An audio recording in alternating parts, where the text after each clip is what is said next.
equimosis, hematomas, pero no llega a artrosis.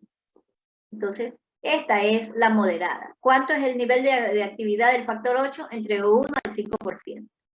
Y la severa es espontánea, que todo el tiempo ese chico no puede, es el niño que anda, que tiene que vivir entre algodones, ¿no? Porque cualquier cosa, por moverse, ya sangra. Entonces, esta es la catastrófica. Hemorragias espontáneas en piernas, muslos, la hemartrosis son frecuentes, produce invalidez. Y esto ocurre cuando el nivel de actividad del factor 8 está por debajo del 1%.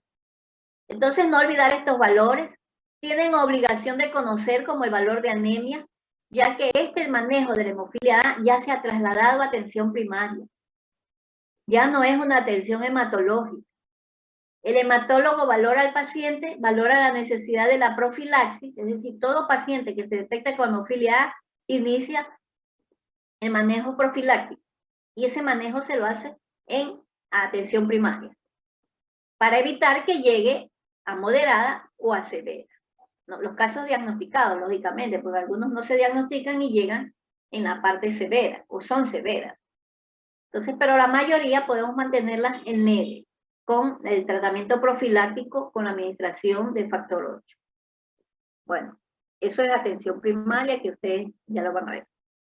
¿Cuáles son las manifestaciones de esta hemofilia? Hematomas, equimosis, hemorragias, hemartrosis, hematuria, hemorragia del sistema nervioso central, en orden de gravedad, no de frecuencia, de gravedad, ¿no? Entonces son pacientes que tienen, estos no van a tener una petequia, jamás.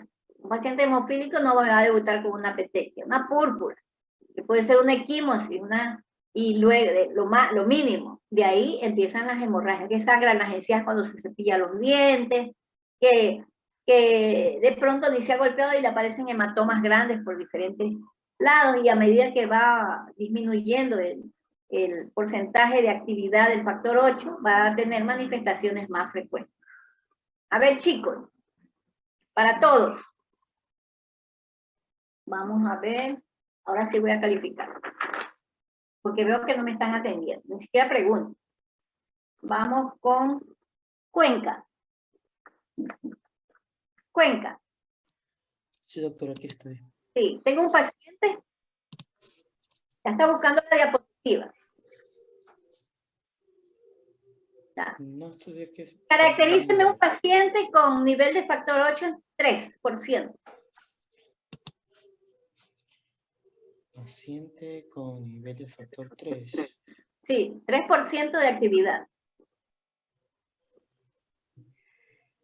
Ya, 1, 2, 3. Nada, 0. Yo ya lo expliqué. Están durmiendo. Están despiertos. Todos tenemos que hacer el sacrificio. Vamos con Mera. Cristian Mera. Recuerden que ustedes tienen 0 y por eso les estoy tratando de quitar el 0, pero no se dejan. Presente. A ver, Mera, caracteríceme un paciente, ¿no? Tienen actividad en clase 0. Les estoy diciendo clarito. Y estos chicos, los estudiantes, discúlpenme que sea tan poco, con tan poco tacto, ¿no? Muchos dicen que no tengo tacto. Pero yo sé que este tipo de acción, como ejercemos ciertos padres, tiene mejor respuesta que estar siendo los disuasivos. Ustedes no entienden la disuasión. Entienden la acción punitiva, y solo ahí responden bien. Entonces, si les digo que tienen 0, solo ahí se ponen pilas y dicen, bueno, espontáneamente no quieren participar. Yo no sé por qué, si ustedes son los interesados en aprender, yo ya aprendí. No me están haciendo un favor a mí, yo ya me retiré hasta de pediatría. ¿No? Lo único que puede pasar de aquí es jubilarme o morirme, una de dos. No tengo más opciones, pero usted tiene recién la vida haciendo por delante. O sea, a quienes les interesa más es a ustedes. Si no les interesa, bueno, qué pena, ¿no? Qué pena que no quieran hacer de su futuro algo bueno. Bueno, entonces vamos, chicos. Mera. Ya, el paciente es el que tiene hemorragias espontáneas ocasionales. No, pero dígame la característica. Presénteme un paciente con esas características. Bueno, es un paciente, Carlito. Carlito. Un año de edad, que después de 1 año de edad. Ya, sí. Que después de un traumatismo mínimo, o sea, por jugar, el Durante paciente cuánto tiempo, desde que empezó a gatear, porque ahí ya empiezan a... ajá, que empieza a gatear y sufre una caída, un No, traumatismo no, leve. desde el gateo ya empieza a presentar manifestaciones. ¿Qué tipo de manifestaciones? Descríbalas, porque es la mamá la que le está indicando. Bueno, se ven lesiones purpúricas en la piel, que La púrpura es en piel, no me diga púrpura es en piel porque es como mujer embarazada, embarazo de ajá, mujer.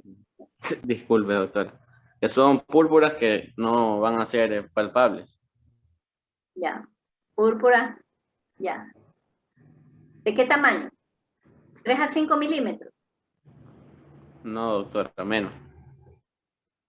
Van a ser de menos de 2 milímetros.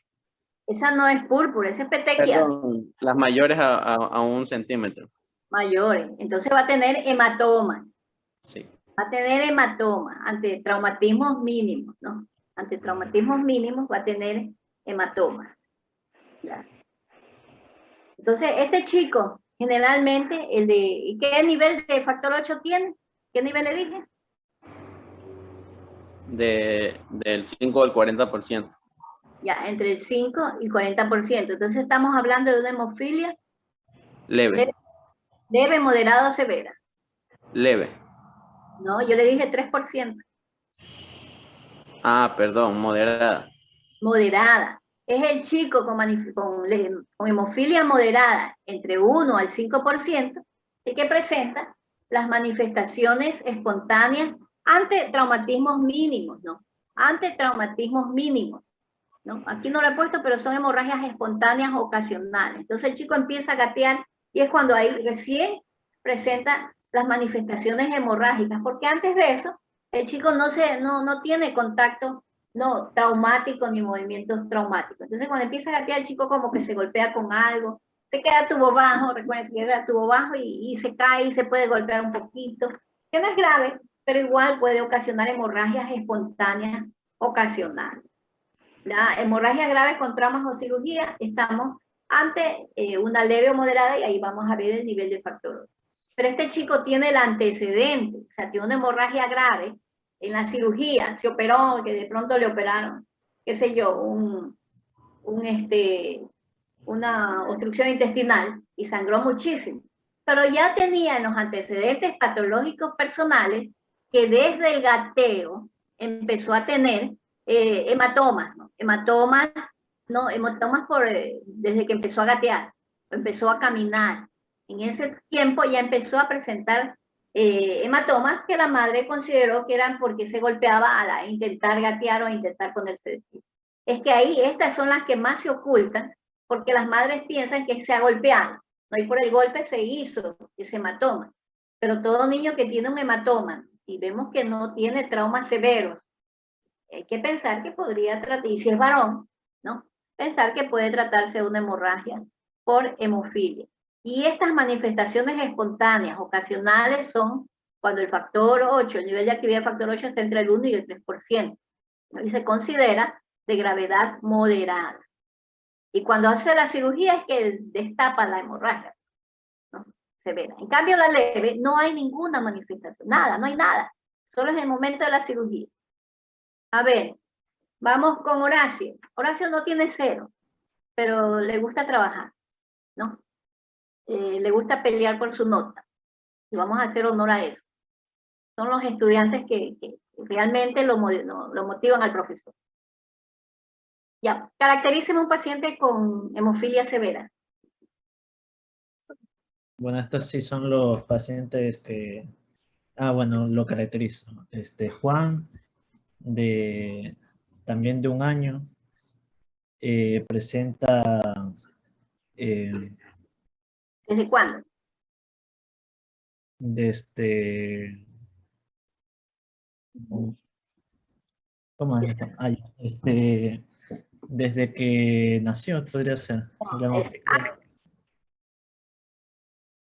Disculpe, ¿qué dijo?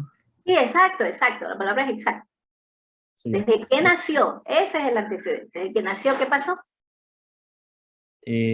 Presentó hemorragias espontáneas en piernas y muslos cuando Y cuando le ligaron el cordón, ¿qué antecedente tuvo?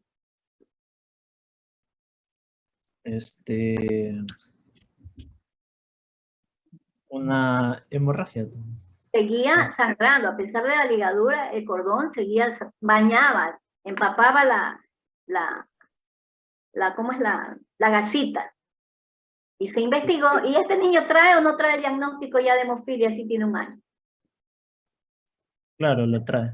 Ya trae el diagnóstico hecho, esto se hizo al nacimiento, o sea, desde el nacimiento se conoce que es hemofilia. Ese es el antecedente. Entonces, con antecedentes de hemofilia diagnosticados desde el nacimiento, ya que sangró de manera excesiva a través del cordón, porque la gasita se empapaba. Ese es el dato, ¿no? De la severa. Casi siempre el antecedente es que ya viene con el diagnóstico porque la gasa que envolvía el cordón se empapaba de sangre. Entonces, en estos chicos ya sabemos que es una hemofilia severa. ¿Y cuánto le detectaron de factor 8? -1. O sea, indetectable. Indetectable, 0.01 unidad por decilitro. Parece que tiene algo. Indetectable.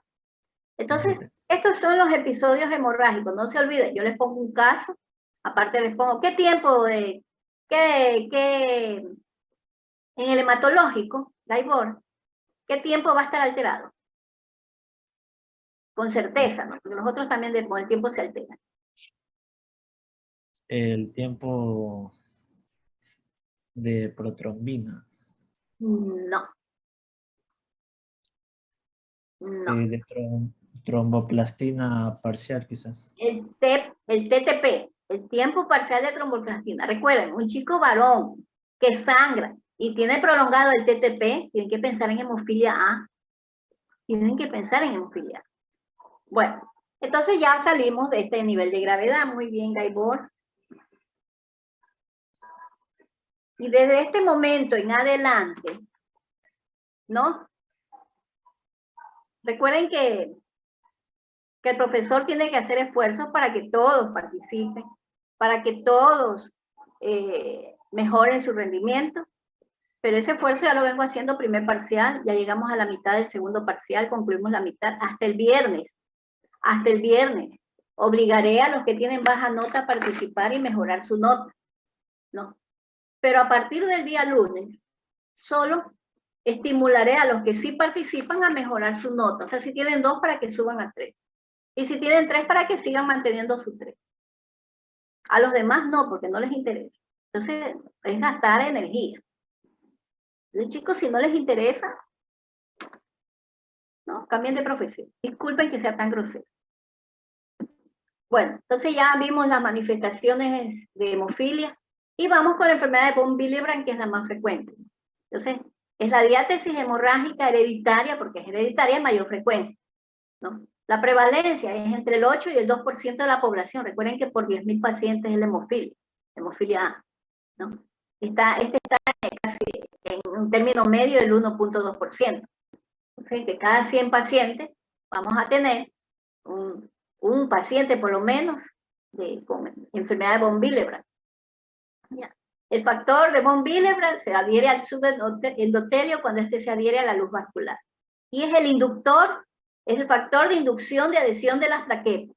Es decir, que cuando no hay von Willebrand, tenemos problemas en hemostasia primaria, ¿no? Y como es un transportador del factor 8, como otra función del von Willebrand, ¿no? Entonces tenemos trastornos en hemostasia secundaria. Entonces, como tenemos trastornos en hemostasia primaria, vamos a tener inicialmente las petequias, porque las plaquetas no se adhieren. Entonces, al no adherirse las plaquetas, la primera manifestación puede ser una petequia, ¿no? Una petequia cuando es leve. Pero cuando ya es severa, ¿no? Vamos a tener trastornos de hemostasia secundaria, vamos a tener manifestaciones parecidas a la hemofilia A, sin ser hemofilia A, ¿no? Porque es un transportador del factor 8. No se olvide, funciones del factor de von Willebrand, que es inductor de la adhesión plaquetaria, ¿no? Y actuar como transportador del factor 8. Esas son las dos funciones de von Willebrand. Entonces van a tener las manifestaciones asociadas desde petequias hasta hemorragias grandes. Hay 3 subtipos de enfermedad, ¿no? Lo más importante es realizar el tiempo de obturación o tiempo de sangrado. ¿Ya? ¿Cuándo se incrementan los factores de von Willebrand? Cuando se actúa como un reactante de fase aguda en los procesos inflamatorios agudos. Es decir, las infecciones va a activar el factor de von Willebrand y se va a elevar, ¿no? Y el tratamiento va a variar de acuerdo al subtipo. ¿Ya? Entonces vamos a evaluar al paciente con síndrome hemorrágico. Ya sabemos que debemos hacer una historia clínica, tenemos que determinar qué factor hemorrágico un factor hemostático está alterado, valorar el nivel de gravedad de la situación problema, localizar los tipos de sangrado y la característica del sangrado, ¿no? Y en los antecedentes, recordar en qué época el chico inició las manifestaciones hemorrágicas, como el caso de Juan, el paciente de Horacio, ¿no? Que decía que el chico desde el nacimiento empezó a sangrar por el cordón, ya que, no decía él, bueno, yo se lo agregué, que empezó a sangrar mucho, ya que empapaba las gasas que envolvían el cordón. Entonces ese chico ya tiene el inicio de las manifestaciones a nivel neonatal. Otros recién inician cuando se movilizan, que ese es generalmente el nivel de gravedad moderado. Y los leves en hemofilia A, solo cuando tienen trauma severo, cuando se operó y recién sangró, o tuvo un atropellamiento y se fue desangrado, se desangró fácilmente, ¿no? El antecedente hemorrágico, como ya decíamos, y el antecedente familiar, aquí falta, pero se supone que dentro de los antecedentes familiares hemorrágicos, ahí determinaremos si el padre o la madre es portadora del gen, ¿no? De la hemofilia. El uso de fármacos o tóxicos que pueden inducir una vasculitis. Y las coagulopatías congénitas. ¿Ya cuáles son los exámenes que se deben realizar? Ya los vimos, un recuento de plaquetas, el froti, tiempo de sangría, tiempo de protrombina, tiempo de tromboplastina parcial, el tiempo de trombina y el tiempo de retracción del coágulo. Esos son los tiempos que tenemos que utilizar. Aquí está un recuerdo de la vía intrínseca y extrínseca, ¿no? Y vamos a interpretar, y esta es la parte B del examen, ¿no? Las pruebas rutinarias de coagulación. Entonces, en el caso de prolongación aislada del tiempo de tromboplastina parcial activada, el TTPA, o el TTP, es lo mismo, chicos, TTP o TTPA, cualquiera de los dos, ¿no? Y aparte tiene historia personal hemorrágica o familiares con antecedentes hemorrágicos. Entonces aquí tenemos la hemofilia A, tiene un hermanito con antecedentes hemorrágicos y la hermanita no tiene nada. Entonces ahí tenemos que pensar que el chico tiene una hemofilia A, una hemofilia B, una hemofilia C. Recuerden que los judíos, en la época de Moisés, cuando hacían la circuncisión, se les morían los chicos por esa hemofilia C. Déficit de factor 11, inhibidor adquirido del factor 8. ¿No? Pero aquí estamos hablando de los pacientes con hemofilia A. Es decir, si yo les pongo el paciente que sangra de manera leve, moderada o severa, ¿no? En cualquier nivel, ¿no? Y les pongo que en el examen de sangre se detectó un TPT. ¿Cuánto es el TPT? El valor El valor sería de 25 a 35 segundos. de 35, sí. Si yo se los pongo de 50, entonces Está ustedes, alargado. y solo eso, y nada más, porque yo soy exagerada, le voy a poner hasta de 100, que no existe, ¿no? Para exagerar la cifra. Entonces, ustedes sangrado más TTPA prolongado, lo primero que tienen que pensar es en una hemofilia A. Y de acuerdo a la clínica, a los antecedentes, ustedes van a determinar si el nivel de factor 8 da para un nivel de gravedad leve, moderado o severo. Ese es el caso, ¿no? Siempre exagero en el examen más importante, ¿no? Este es cuando tiene historia familiar hemorrágica. Y cuando no tiene historia personal y familiar hemorrágica, no sangrado, entonces puede ser déficit de factor 12 y los que están mencionados, entre ellos el inhibidor lúpico. Ya. Pero el que pregunto es hemofilia. Ya.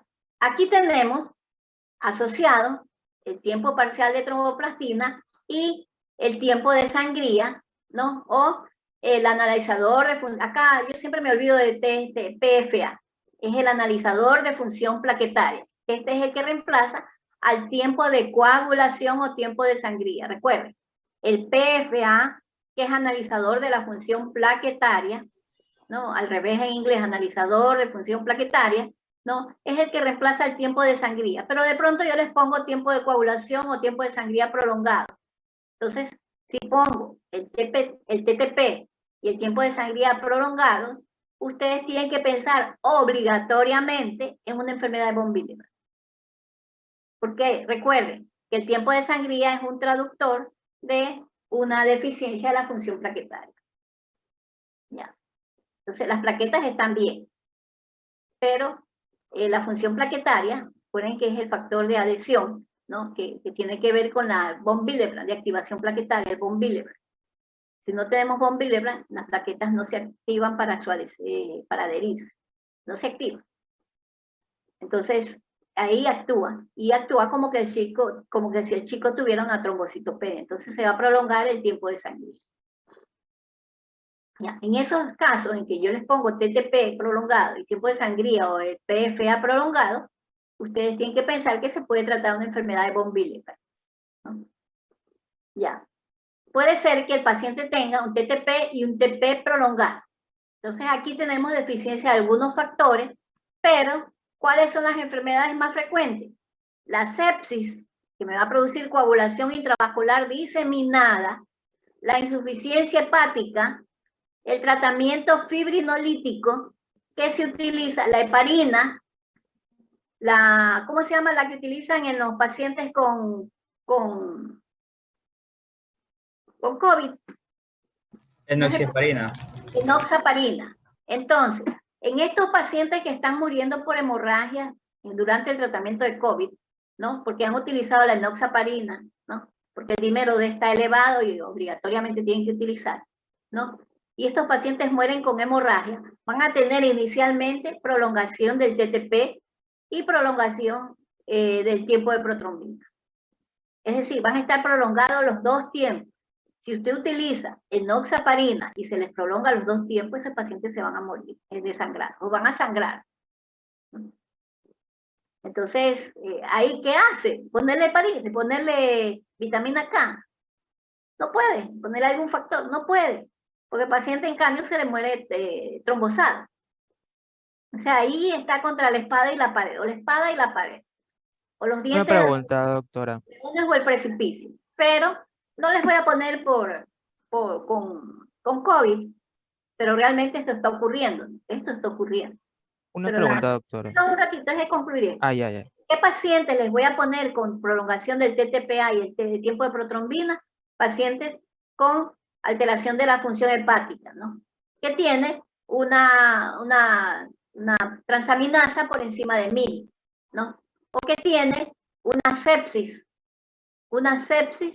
¿no? Por algún gran positivo, gran negativo, pero un paciente septicémico con mal estado general, petequias abdominales, que es donde se presenta, ciertas manifestaciones hemorrágicas en los sitios de venopuntura, con antecedentes de sepsis, ya lo dije, y tiene el TTPA de 50 y el tiempo de protrombina por 20, ¿no? Entonces, en ese caso, se trata de una coagulación intravascular diseminada. Perdón, sí, una coagulación intravascular diseminada. Pero en el otro caso es un paciente con atresia de vías biliares, que no se pudo hacer la derivación a los 2 meses. La derivación, el Kasai, creo que se llama ¿cómo es la técnica de Kasai? No se le pudo hacer, que es la derivación, ¿no? Eso ya lo saben ustedes, son expertos cirujanos. Entonces, la técnica de Kasai no se le pudo hacer a este chico con atresia a los 2 meses, sino que se le hicieron a los 6 meses. Entonces, actualmente tiene sangrados extensos, ¿no? Con tiempo de tromboplastina por 55, el tiempo de protrombina por 30, y las transaminasas, ¿no? Están por 3000. Entonces, en este caso, es una insuficiencia hepática. Y de pronto, le pongo transaminasa 0, ¿no? Porque ya no produce nada, ya se murieron todos los hepatocitos, pero no existe. Las transaminasas elevadas se van destruyendo cada vez más los últimos hepatocitos de la historia de ese chico. Ya, entonces, no olvidar los tiempos.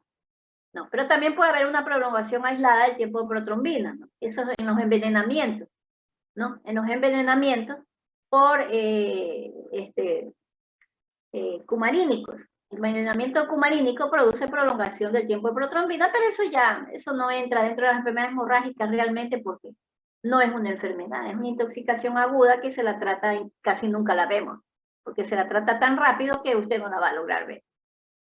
Ya, y a veces no llega a esto, ¿no? Si ya se le prolongó el tiempo de protrombina, el paciente llega el cadáver ya sangró. Entonces, volvamos a ver la pregunta. La pregunta. Ya me olvidé de la pregunta, doctora. Anótela, por Por favor. ponerle atención. Eso déjalo a mí, eso de olvidarse. Eso a ustedes no. Bueno, entonces, Doctora, yo sí tengo una pregunta. a ver, pregúnteme nomás. ¿Quién ¿Cómo se habló? mira, habló? Mira, mira? ¿Cómo A se ver. mide eso del tiempo de obturación que usted mencionó en antes? ¿cómo se mide? Eso yo no lo sé, eso sabe el laboratorio. Ahí sí me puso a parir con el analizador de la función plaquetaria, ¿no? Así se pide y le manda el tiempo, ¿no? Ah, ya. Pero nosotros conocemos el tiempo de sangría. Le queda para investigarlo usted y nos trae la respuesta en la próxima clase. Y palabrita que le pongo 3. Está bien. Tráiganos esa respuesta, ya. Entonces ya sabemos cuáles son los tiempos que tenemos que ver. El tiempo de tromboplastina activado, que se me va directo hacia hemofilia A. El tiempo de tromboplastina más el tiempo de sangría, tiempo de coagulación o el PFA, si están prolongados, ambos, entonces tenemos una enfermedad de von Willebrand, que es la más frecuente, ¿no? Entre las enfermedades por deficiencia de factor. Y si se me altera el tiempo los dos tiempos, tiempo de protrombina y tiempo de tromboplastina, entonces tengo que pensar en varias cosas, pero las más importantes son insuficiencia hepática, la heparina, el tratamiento antifibrinolítico, heparina, hay que pensarlo, no lo voy a tomar, pero hay que pensar. Y la sepsis con coagulación intravascular diseminada. Ahí se me prolongan los dos tiempos, el tiempo de tromboplastina y el tiempo de protrombina. Ya me acordé de la pregunta. Ya, a ver. Ya ahorita sí. En este tipo de casos, o sea, me refiero más al tratamiento, por ejemplo, con heparina. Generalmente sí suelen pedir el INR en estos pacientes. No lo sé, yo no trabajo con estos pacientes. Yo no, Ya. sí, no lo podría decir, pero deberían solicitarlo. Yo creo que sí, porque están trabajando en terapia intensiva y los intensivistas conocen más que un hematólogo el comportamiento de la cascada de coagulación. Ellos lo manejan mucho mejor que el hematólogo. El hematólogo es más teórico, el práctico es el intensivista. Listo, gracias. Entonces, pero no olvidar que en estos pacientes en etapa de COVID es muy relevante el tratamiento antifibrinolítico y el tratamiento con heparina, ¿no? La enoxaparina se está utilizando mucho todos los días. Entonces ya tienen que ir con la familiaridad de que por COVID puede haber prolongación de los dos tiempos por el uso de la enoxaparina.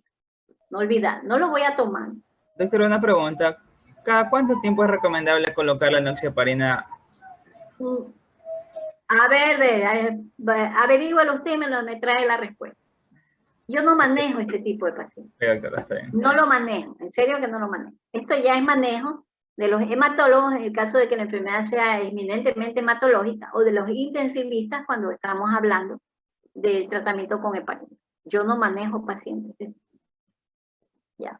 También puede haber prolongación aislada del tiempo de protrombina en la deficiencia de factor 7, ¿no? De algunos de los factores que condicionan la formación de protrombina, prolongación del tiempo de trombina cuando hay uso de heparina, la hipofibrinogenemia, la coagulación intravascular diseminada, pero el tiempo de trombina no lo solicitamos, ¿no? Se puede solicitar, pero no lo solicitamos. Y no me sé el valor de tiempo de trombina antes que me pregunten. Ya. También les queda para averiguar. También sospecha de deficiencia de factor 13 o de alfa 2 antiplasmita. Hay otras enfermedades, pero las más importantes, las que yo voy a tomar en el examen y las que obligatoriamente el médico general tiene que saber, es estas tres. Prolongación solo del TTPA, prolongación del TTPA y el tiempo de coagulación, prolongación del TTPA y el tiempo de protrombina, ¿no? Son 3 opciones que voy a tomar en el examen. Cualquiera de las 3 va a estar ahí. Y si es la primera, aquí me tienen que poner el nivel de actividad del factor 8 y clasificarme la enfermedad, como lo hicimos al principio, ¿no? Aquí está, si es severa, si es moderada o leve, que sea coincidente con el nivel de actividad del factor 8. En el caso de que les ponga, ¿no? Solo la prolongación del TTPA. Estoy dándole los temas de examen. Si ustedes no aprovechan, claro que yo ahí le pongo un nombre y un apellido al caso. Bueno, entonces en laboratorio estas son las pruebas con el trastorno probable. Esta es la polla para el examen, ¿no? Entonces, mi noticia. Bueno, este es pegadito, ¿no? Este es pegadito, así que no le puedo corregir, ¿no? Trastorno probable, el tiempo de protrombina, tiempo de tromboplastina parcial, tiempo de sangrado y contagio de plaquetas. Y estas son las posibilidades. En base a esto yo presento el caso. Entonces, el niño no tiene sangrado, entonces va a estar todo normal, un niño normal. Si tiene hemofilia A, que es la que se toma, ¿no? El tiempo de protrombina va a estar normal. Entonces le pongo una protrombina de 2, una tromboplastina de 60. Un tiempo de sangrado va a estar normal a pesar de eso. Y una cuenta de plaquetas, 150.000 plaquetas. Entonces esa es una hemofilia A, ¿no? O el TP se lo pongo en el límite, perdón, el TP se lo pongo en el límite. Vamos con la enfermedad de von Willebrand. Entonces aquí el TP también se mantiene normal, pero se me va a alterar estos 2 tiempos. Aquí dice normal o prolongado, pero es prolongado. Normal cuando el chico no está sangrando, pero cuando el chico ya empieza a tener manifestaciones hemorrágicas, el dato de laboratorio es prolongado el tiempo de protrombina y el tiempo de sangrado, ¿no? Y la cuenta de plaquetas puede estar en los límites, es decir, entre 100 y 150.000, ¿no? 100 y 150.000, tal vez se los ponga en 151.000, ya. Y si tiene problema plaquetario, va a estar todo normal, menos el tiempo de sangrado. Recuerden que las plaquetas, ¿no? Igual que von Willebrand, van a tener el tiempo de sangrado prolongado, pero aquí sí las plaquetas van a estar reducidas, ¿no? Reducidas, y si está sangrando, estará por debajo de 50.000 plaquetas, ¿no es cierto?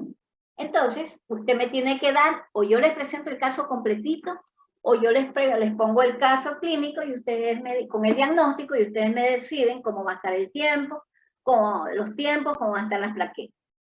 Cualquiera de las 2 formas, ¿no es cierto? Ya conocen que tengo mucha creatividad para los exámenes.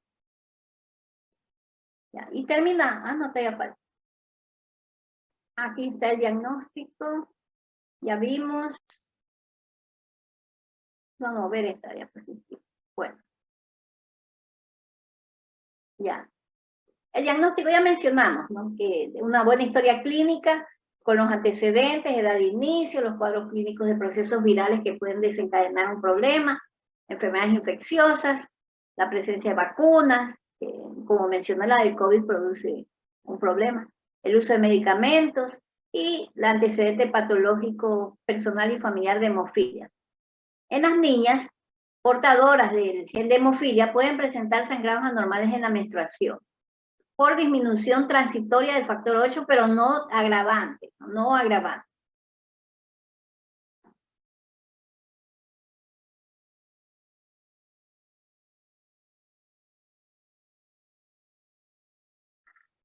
Ya.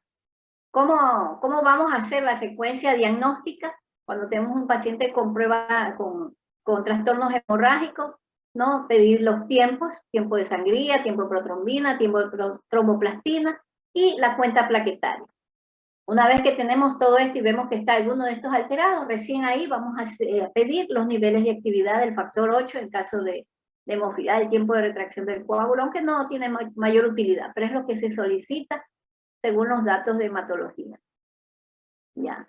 Entonces ya luego pasamos a la dosificación de los factores involucrados. En este caso, dosificación de factor 8 y fracciones, factor 9 y el factor 11 para determinar el tipo de hemofilia.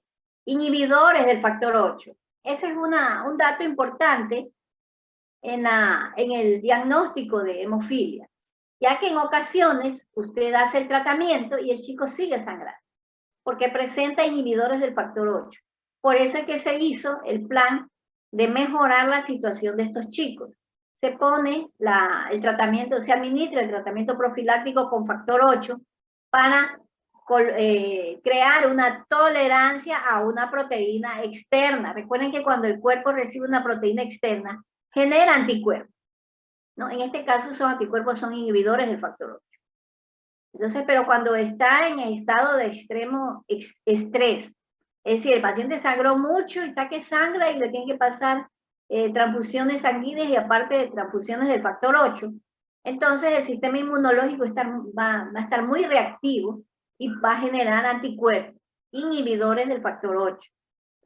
Pero cuando usted hace administraciones continuas, periódicas y de bajo nivel del factor 8, el cuerpo hace un cierto nivel de tolerancia, no en todos los casos, habrá casos en que no lo haga, pero en la mayoría de los casos con hemofilia, los chicos sí llegan a un nivel de tolerancia. Entonces, cada que usted le administra factor 8 no va a generar anticuerpos, eso se llama tolerancia. Entonces, para evitar que el cuerpo produzca inhibidores del factor 8, usted tiene que hacer el tratamiento profiláctico. Son dosis pequeñitas de factor 8 que indica el hematólogo y lo manda a atención primaria para que ahí le administren. Cada mes le ponen una dosis de factor 8 y el chico se acostumbra, no es como la droga, hace una tolerancia, ¿no? Es un hábito de administrar factor 8. ¿No? El otro plan diagnóstico es la búsqueda de las portadoras para hacer la reacción en cadena de polimerasa para codificar el gen del factor 8. Hay que buscar ese gen. También cuantificar el nivel de actividad del factor 8, los anticuerpos, entre ellos los inhibidores del factor 8, y el factor de von Willebrand, ¿no? Ya. Cuando tenemos niveles bajos de los factores de coagulación, en las mujeres pueden ser portadoras, ¿no? Pero sin embargo, si las mujeres portadoras del gen tienen valores normales, lógicamente siguen siendo portadoras. Es decir, el nivel de factores de coagulación o los tiempos de coagulación, el TPT normal en una mujer portadora no le aumenta ni le quita nada. Simplemente hay que hacerlo, pero no es un indicador de nada, ¿no? El diagnóstico definitivo de hemofilia es genético, ¿no? Puede ser que usted mide el nivel de actividad, pero tiene que encontrar el gen, tiene que hacer el diagnóstico genético, la PCR del factor 8.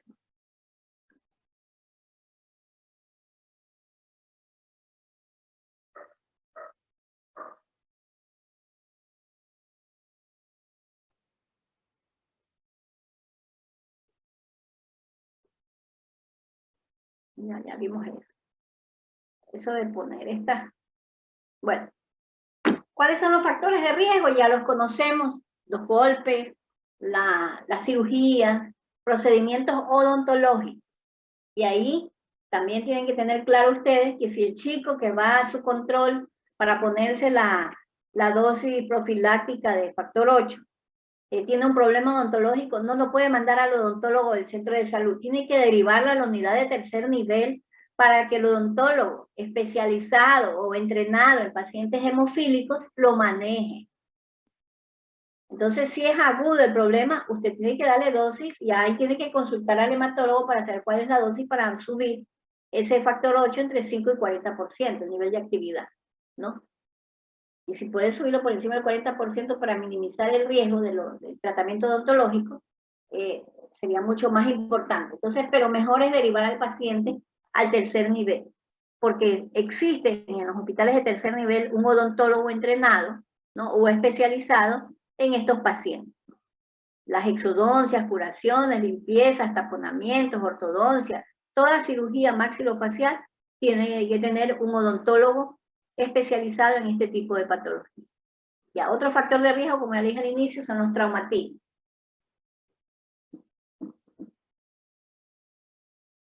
Ya. Dentro del tratamiento también tenemos que considerar las diferentes patologías, entre ellas la púrpura trombocitopénica idiopática, ya sabemos, la inmunoglobulina hiperinmune es el tratamiento, ¿no? La inmunoglobulina intravenosa, ¿no? La dosis es menor a, cuando veamos Kawasaki, es 2 gramos por kilo, en el tratamiento de la púrpura es 0.8 gramos por kilo, en perfusión continua, una sola dosis, y es suficiente, y es mano de Dios. Se terminó la púrpura, ¿no? La púrpura trombocitopénica, trombótica, ya no se llama idiopática, es trombótica, PTT se llama. Me he olvidado de hacerle el cambio, déjenme aquí una vez cambiar. Púrpura trombocitopénica trombótica, PTT, ya. Ya no es púrpura trombocitopénica idiopática, ¿no? Entonces la dosis de la inmunoglobulina o la gamma globulina hiperinmune es de 0.8 gramos por kilo. Ya, debe ser en perfusión continua. También se debe asociar al tratamiento de corticoides. A veces no tenemos la inmunoglobulina y se inicia con corticoides, ¿no? El corticoide utilizado es la prednisona en 3 dosis, ¿no? El tratamiento va a durar 4 semanas. La primera semana es 4 por kilo, la segunda semana es 2 miligramos por kilo. Aquí no es como en la nefrosis, en que es 60 miligramos por metro cuadrado de superficie corporal. Aquí es miligramos por kilo. Recuerden que la dosis es bastante alta en la primera semana. En la segunda semana ya es más fisiológica, 2 por kilo, que es la máxima. En la tercera semana ya llega a 1 miligramo, que es la media. Y a partir de la cuarta semana se inicia el descenso progresivo hasta el día 28 de tratamiento, ¿no? Entonces cada día usted le resta un 25% de la dosis, es decir, empezó con 1 miligramo, después 0,75, 0,50, 0,25 y 0, hasta llegar al día 28 de tratamiento. Cada 48 horas va haciendo un descenso progresivo para evitar el rebote, ¿no? Para evitar la insuficiencia suprarrenal, ¿no? De rebote. Entonces, este es el tratamiento. Ya. Si las plaquetas, lo que ya les he dicho varias veces, si las plaquetas están por debajo de 20.000 y lógicamente el paciente está sangrando, usted tiene que transfundirle plaquetas, ¿no? Ya. Si las plaquetas están por debajo de 20.000, hay que transfundir, perdón, me equivoqué. Pero si está por debajo de 100.000 y está sangrando, hay que también transfundir. O sea, existen 2 criterios. 20.000 sin sangrado, seguramente está sangrando ya, pero sería raro que exista un chico inferior, está mal escrito. Bueno, 20.000 sin sangrado tiene que transfundir. Y por debajo de 100.000, igual hay que transfundir en estos pacientes con púrpura trombocitopénica idiopática, porque este chico ya está sangrando, ya tiene por lo menos una PT. Ya. Son 2 concentrados plaquetarios por cada 10 kilos de peso, cada 12 horas. Entonces, esta es la dosis que indican los hematólogos, 2 concentrados por cada 10 kilos de peso, cada 12 horas. Entonces, este es el tratamiento de la púrpura. No me deja avanzar. Ya. La hemofilia, ¿no? Aquí está el manejo perioperatorio de la hemofilia en cirugía mayor, en cirugía dental, tiene que administrar 25 a 50 unidades por kilo precirugía. En el caso de cirugía mayor son 50 unidades preoperatorio y 25 unidades cada 12 horas. En hemofilia leve va a disminuir. Simplemente este es un cuadro informativo, si alguna vez ustedes quieren, lo consulten. Hay para hemofilia severa y hemofilia leve, ¿no? Tenemos que utilizar la desmopresina, ¿no? En la cirugía mayor, si el chico tiene niveles entre 5 y 40, ¿no? Y o concentrado de factor 8, cualquiera de los dos. ¿Ya? Entonces, eso lo maneja el odontólogo, ¿no? O el hematólogo en los sitios de tercer nivel. Ya. Aquí están las dosis para el tipo de hemorragia que tiene el paciente, ¿no? Y vamos con la enfermedad de von Willebrand, ¿no? El factor de von Willebrand, ¿no? Tiene 2 efectos. Entonces, para poder mejorar la situación del paciente, tenemos que darle concentrados purificados de von Willebrand y de factor 8. En segundo lugar, la desmopresina, que es lo primero que se hace, la desmopresina. Se administra 0,3 microgramos por kilo. Yo no les voy a tomar esto es informativo. Los tratamientos son del especialista y del pediatra o del residente. Pero el interno no lo va a hacer, pero igual tienen que conocer que se deben administrar los concentrados de von Willebrand y factor 8 simultáneamente. La desmopresina, la dosis está aquí, 0,3 microgramos por kilo, ¿no? En perfusión Concentrados antifibrinolíticos, el exilón aminocaproico, 100 miligramos por kilo cada 6 horas. El ácido tranexámico, este se utiliza mucho. Para todo sangrado utilizan el ácido tranexámico a 25 miligramos por kilo. Esta dosis, si tienen que aprendérsela, no se las voy a tomar, pero en emergencia, chicos con sangrado, lo primero que le hacen es administrar ácido tranexámico como antifibrinolítico a 25 miligramos por kilo. Lo van a utilizar, chicos, lo van a utilizar. Entonces, pero este es informativo. Deje conectar la computadora que se me está terminando la batería. Ya. En conclusión, ¿no? Primero hay que diagnosticar adecuadamente la enfermedad, valerse de las pruebas diagnósticas, que no es muy difícil, están al alcance de todos. Es decir, para hacer un diagnóstico inicial de una enfermedad hemorrágica, ustedes tienen todas las herramientas a la mano. Porque en cualquier hospital le hacen un tiempo de protrombina, un tiempo de tromboplastina, un contagio plaquetario, un tiempo de sangrado, en todo hospital. Y con esos 4 indicadores, usted puede definir de primera línea cuál es el problema del chico. Y hacer un manejo inicial y una derivación adecuada. El manejo debe ser oportuno, ¿no? Y evitar las complicaciones. Entonces, el enfoque de la clase era para ustedes en atención primaria, ¿no? Porque no es especial, ya vieron hematología con más profundidad, pero este fue con enfoque pediátrico de las enfermedades más frecuentes de trastornos de coagulación y cómo se diagnostica para hacer un manejo inicial o una derivación oportuna. Pregunta, chicos. Doctora, una pregunta. Dígame. El factor 8 que usted dijo que se lo administraba, esto de aquí va a depender si es que el TTP y el tiempo de coagulación está prolongado o solamente como un profiláctico.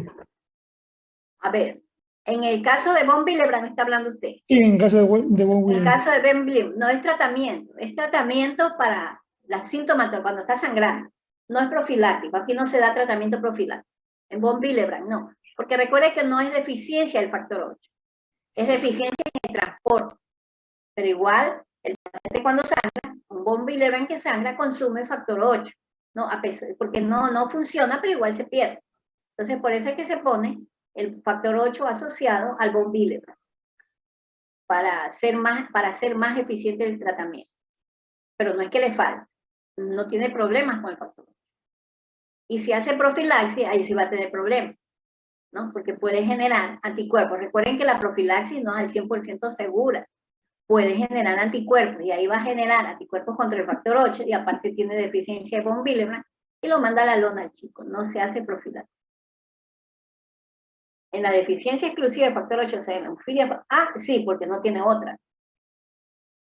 ¿Es eso o es nada? Pero en von Willebrand no es conveniente hacer profilaxis. El chico no tiene problemas con el factor 8 como factor, sino como función del factor 8. No funciona. El von Willebrand es el transportador. Bueno, entonces hemos concluido y vamos sin descanso por la siguiente, ¿no? Y después descansar. Ya. Vamos con la leucemia linfoblástica aguda, ¿no? Esta la hice bastante corta también porque no me interesa alargar tanto esto, ¿no?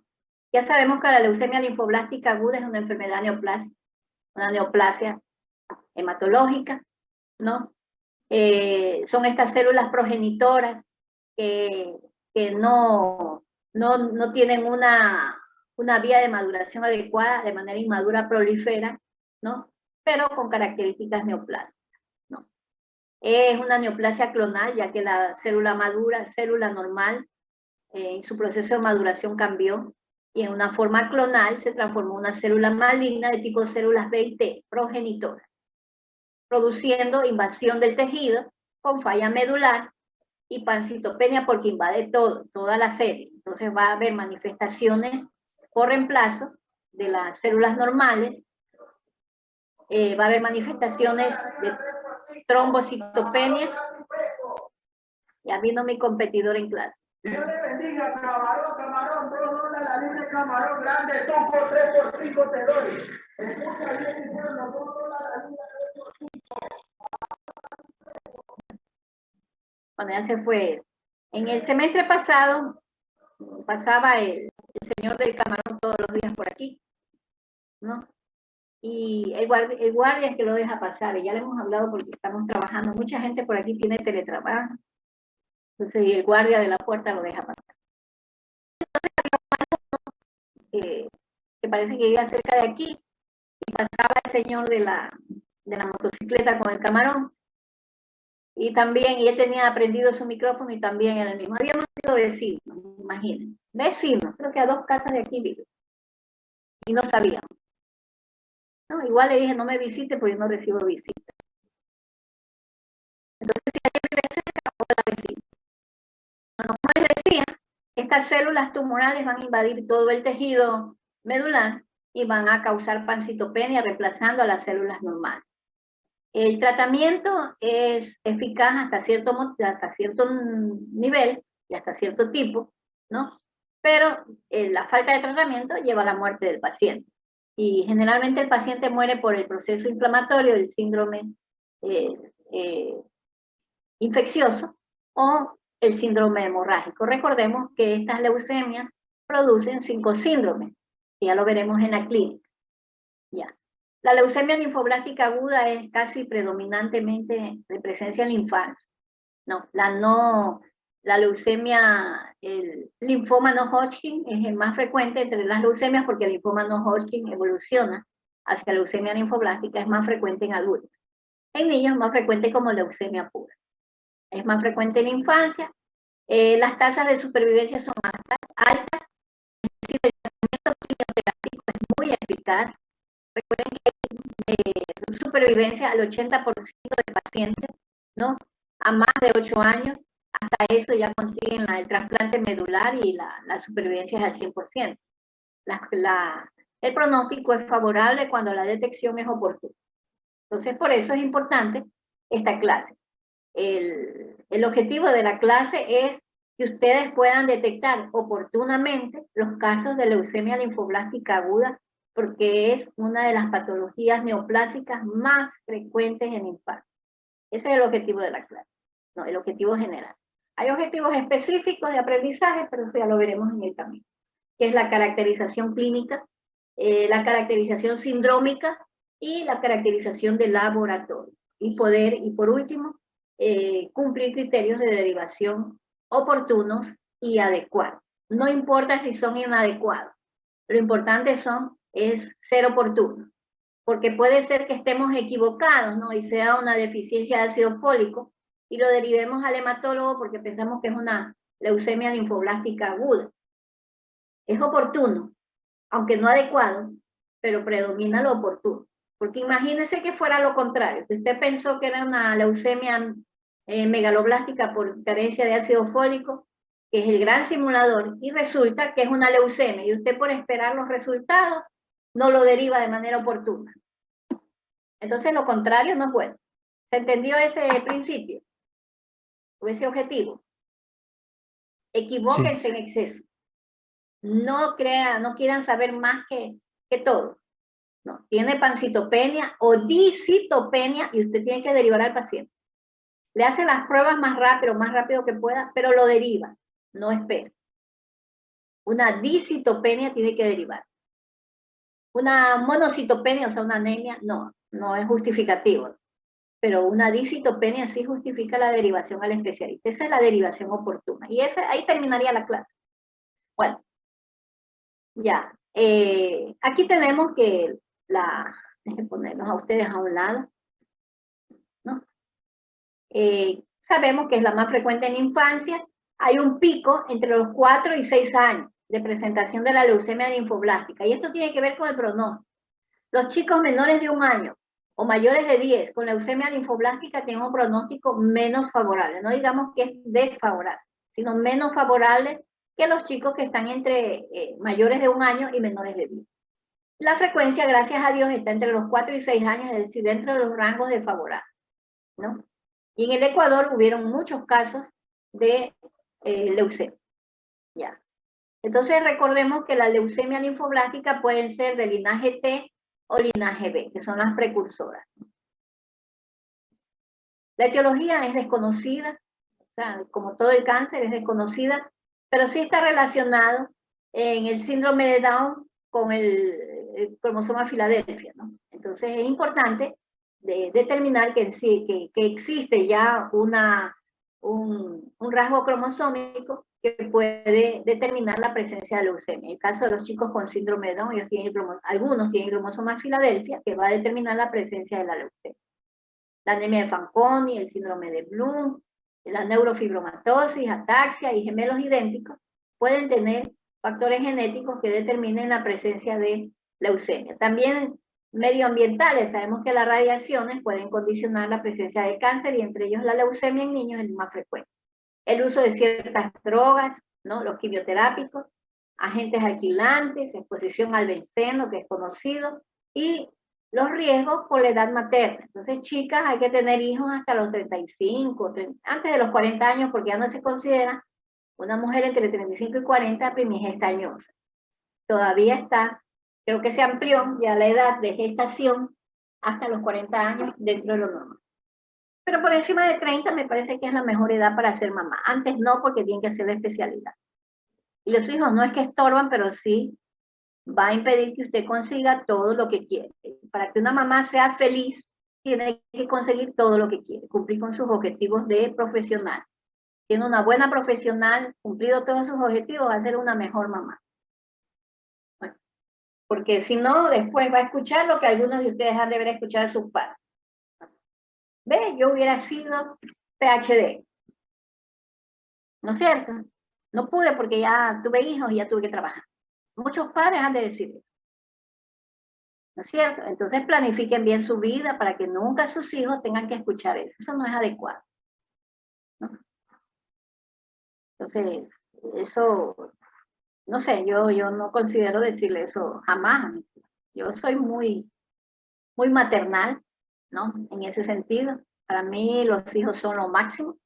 Por encima de ellos no hay nada, solo Dios, ¿no?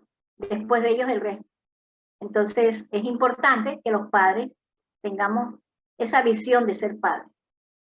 Lo elegimos nosotros, los hijos no nos eligieron. Entonces, jamás debemos reprochar la venida de un hijo, porque es nuestra decisión. Si usted no lo quiere tener, tiene la decisión de entregarlo en adopción, no matarlo, entregarlo en adopción. Bueno. Entonces, sigamos con leucemia, ¿no? Ya hablamos que existen alteraciones genéticas, factores medioambientales, el uso prolongado de quimioterápicos, ¿no? Y entre ellos también agentes alquilantes y los inhibidores de la topoisomerasa. ¿Ya? También circunstancias causales o predisponentes, los síndromes mielodisplásicos, mieloproliferativos, mixtos, a la anemia plástica, tienen peor evolución. Estos aquí tienen la peor evolución. Pero ya hablamos de las alteraciones genéticas, entre ellos el síndrome de Down con su famoso cromosoma Filadelfia, los factores ambientales que tenemos las radiaciones y el benceno, ya lo mencionamos. Ya. Existen factores de riesgo, ¿no? En los cuales usted tiene que buscarlos en la historia clínica. Si el chico tuvo factores de riesgo para desarrollar esa discitopenia o esa pancitopenia. Un peso mayor a 400 gramos al nacimiento. No sé por qué, pero se habla de que estos chicos macrosómicos constituyen un factor de riesgo para la leucemia. Una edad materna mayor de 35 años y una edad paterna mayor a 40 años. ¿No? Historia materna de abortos. O sea, la mamá tuvo abortos espontáneos, entonces en esos chicos puede desencadenarse puede ser un factor de riesgo de leucemia. ¿No? Las exposiciones a lo que ya mencionamos, a todas esas radiaciones ionizantes, hidrocarburos, pesticidas, estos chicos que viven en esos sitios donde arreglan baterías, ¿no? O cerca de estaciones de servicio donde hay cantidad de plomo en el ambiente, ¿no? Entonces, en estos chicos, o pesticidas, recuerden en el oriente cuando hubo las fumigaciones, que hubo el problema con Colombia, esas fumigaciones, no recuerdo el producto, pero habían fumigaciones, y hubo un alto índice de leucemia en esos chicos que vivían en las áreas afectadas, ¿no? El alcoholismo durante el embarazo. Entonces, niñas que les gusta, ahora a las niñas les gusta tomar igual que los varones, ¿no? Ya no No es un derecho. Yo pienso que lo malo no es derecho, lo bueno es derecho. Pero sin embargo, el equivocado criterio de que la igualdad femenina los lleva a consumir alcohol, ¿no? Igual que los varones, se emborrachan igual que los varones y hacen el ridículo, disculpe lo que decir, igual que los varones, hacen las 5 fases. ¿Cuántas fases del borracho son? 3, ¿no? A ver, chicos, yo no soy experta en eso, pero sí he visto. El presidente del curso sabe. El presidente del curso sabe, yo también sé, pues yo no soy alcohólica, así que no es peyorativo. La primera fase, ¿cuál es? La del borrachito. ¿Cuál es la primera fase? Se pone alegre. Exacto, se llama la fase del mono, ¿no? Ustedes están atrasados. Bueno, sigamos. ¿Cuál es la segunda fase? Belicosa. Belicosa, la fase de león. Y la tercera fase, Y se pone a llorar. se pone a llorar. Y se pone necio, ¿no? Entonces no es la fase de león, ahí viene la fase del burro. Se pone necio y pelea. El león pelea y el burro es necio. Y por último, la fase del cerdo, vomita todo. Hace de todo, ¿no? No encuentra el baño. Entonces, esas son las fases del borrachito. Y las chicas quieren vivir esas 4 fases. Entonces, no, qué feo una chica, bueno, hasta la fase del mono, tal vez. Alegre, bailarina, ¿no? A veces, un motivador. Pero de pronto la motivación sigue, pues, y se exagera. Y empieza a pelear con las amigas porque piensa que le están coqueteando al novio. Y se pelea de a muerte con las amigas para toda la vida. ¿No? ¿No? Y necia, porque el novio dice, no, si yo no tengo nada. Entonces luego viene la etapa del burro, ¿no? Del llorón. ¿Cuál es la etapa del llorón? De la hiena. Ahí se pone a llorar. Después que peleó y se peleó con todo el mundo, llora. Y por último empieza a vomitar, la etapa del cerdo. Son 5. Se me faltaba la etapa del llorón, que no me acuerdo cuál es el animalito que pone ahí. Supongo que es no sé, ¿qué animal es llorón? La hiena. La hiena es llorona, ya. Entonces, bueno, ahí la última etapa es la del cerdo, que vomita todo. Entonces, qué feo que una chica esté peleando, ¿no? Que después se ponga a llorar y haga el ridículo y todo el mundo la filma. Eso es lo peor, porque todo el mundo la está filmando. Ahora chicas no pueden hacer ni la etapa del mono, porque pronto no saben ni bailar y hacen el paso feo, ¿no? Entonces, por eso yo no tomo, pues no sé bailar, voy a hacer el paso feo y van a filmar. Absolutamente no. Entonces no es conveniente. No, cuando el hombre baila es chistoso, no se ve feo, pero cuando una mujer baila feo, todo el mundo la critica. Pero cuando un hombre baila feo, todo el mundo lo aplaude. Así somos. Así que no, chicas. Ahora es difícil que no sepan bailar. ¿Sí saben bailar? No, pues ustedes no han pasado año y medio encerrados. ¿Sí saben bailar? Claro que sí, doctor. ¿Cómo no vamos a saber? No van a saber. ¿De qué pasan sentados entre la computadora y con el teléfono en la mano? No aprenden. Van a una fiesta y siguen con el teléfono y sentados. Yo he visto las fiestas de mis hijos y yo les quito los teléfonos a toditos y los pongo a bailar. Y me botan, lógicamente, mami, ándate, que no es tu fiesta. Me botan. Yo respeto, pero hago algo para que muevan. La fiesta es para bailar. La fiesta no es para sentarse y chatear con el que no está ahí, sino conversar face to face con los que están ahí. Hagan una fiesta 0 teléfono y van a ver que se divierten más. Esas serían las fiestas de ahora, para poder disfrutar a los seres humanos. Bueno, nos salimos del tema. También el tabaquismo, qué feo que una persona esté fumando, qué feo, ¿no? Y un hermano gemelo con leucemia es un factor de riesgo para los chicos. Aquí tenemos, ¿no? La célula madre hematopoyética y vamos a tener con los precursores el progenitor mieloide y el progenitor de las leucemias linfoides, el progenitor linfoide común, ¿no? Entonces, este progenitor mieloide va hacia la leucemia mieloblástica y esa no la vamos a ver. Pero sí es importante recordar que la leucemia mieloblástica inicia su sintomatología a nivel medular. es más catastrófica que la linfoblástica, pero menos frecuente, gracias a Dios, ¿no? En el momento en que usted diagnostica hasta que el paciente muere, generalmente no pasa de 2 meses.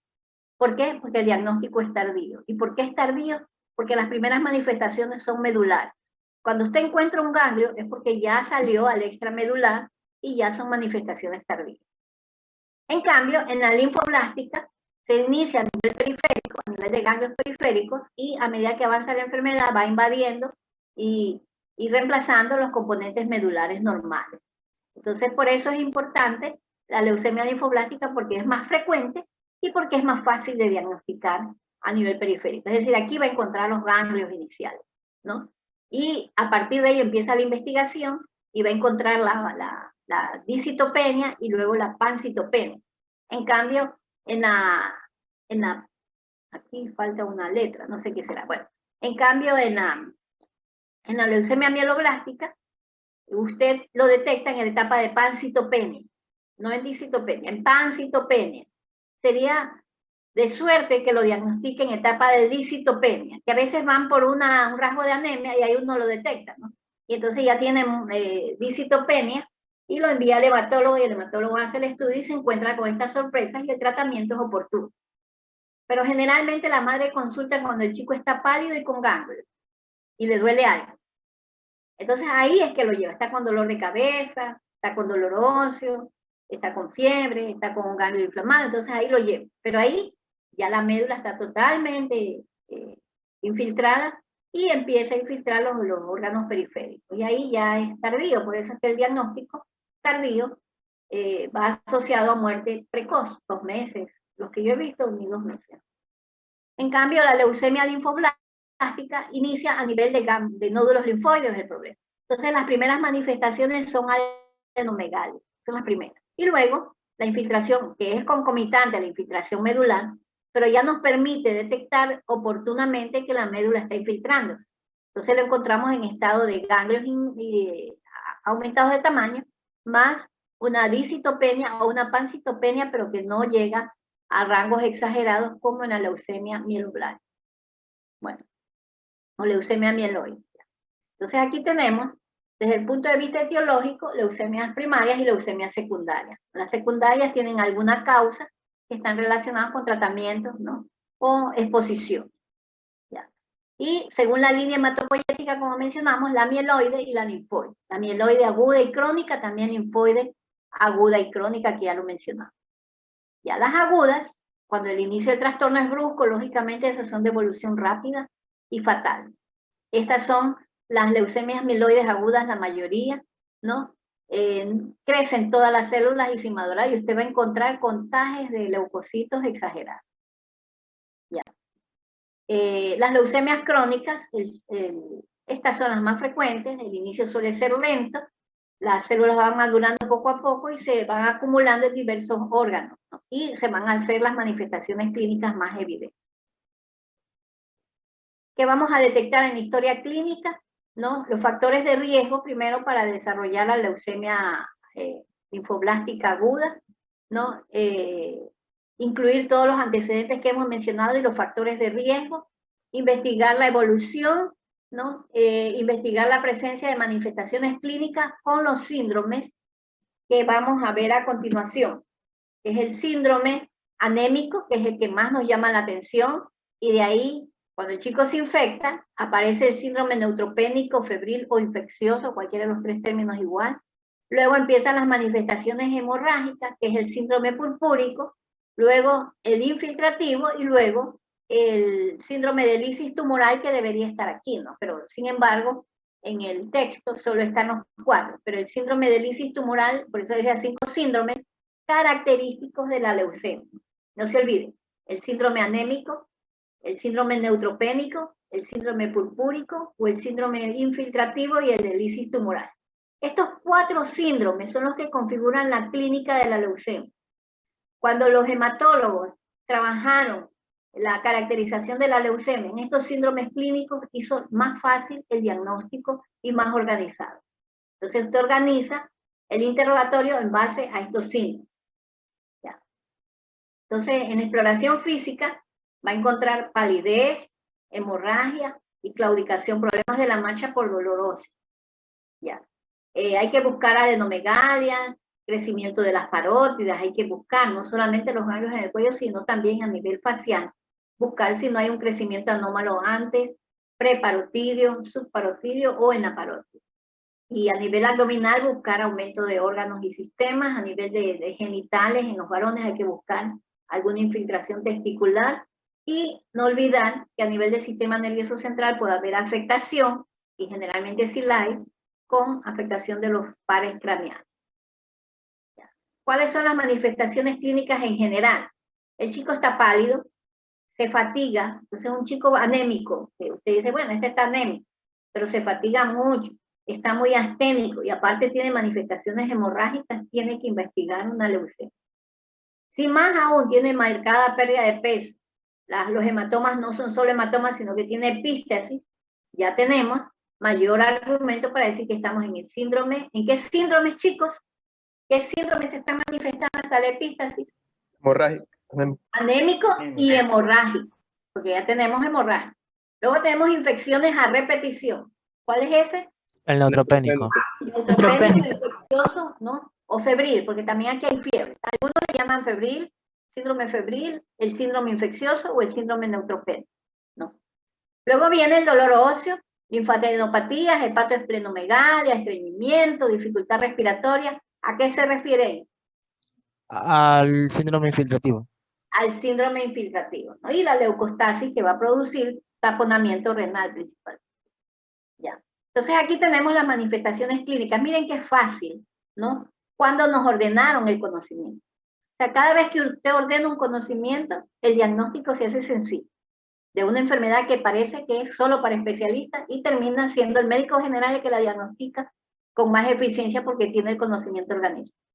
Entonces, ya clasificamos, ustedes clasificaron el síndrome anémico, palidez, fatiga, irritabilidad, astenia, dinamia, porque esto son los síntomas relacionados con la falta de oxígeno, la falta de glóbulos rojos, hemoglobina y oxígeno. Somnolencia, que son secundarios a la disminución de la hemoglobina. Luego el síndrome neutropénico, que puede ser febril o infeccioso.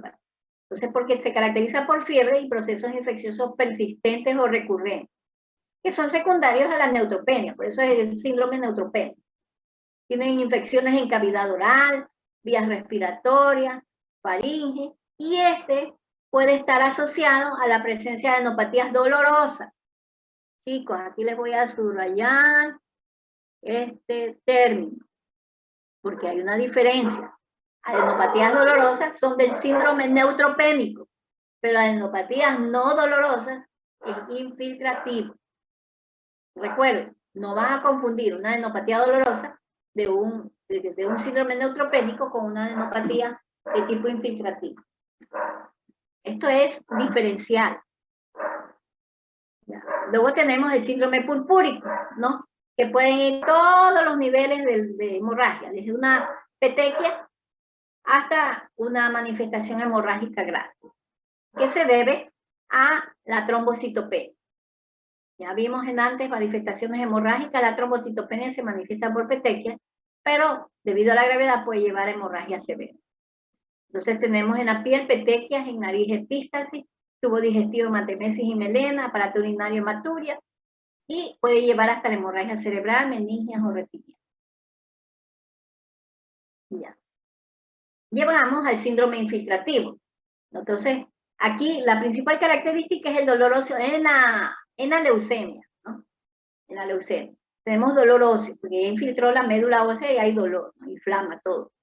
También hay adenomegalias, pero estas adenomegalias no son dolorosas, son indoloras. Son adenomegalias no inflamatorias, sino adenomegalias de tipo infiltrativo.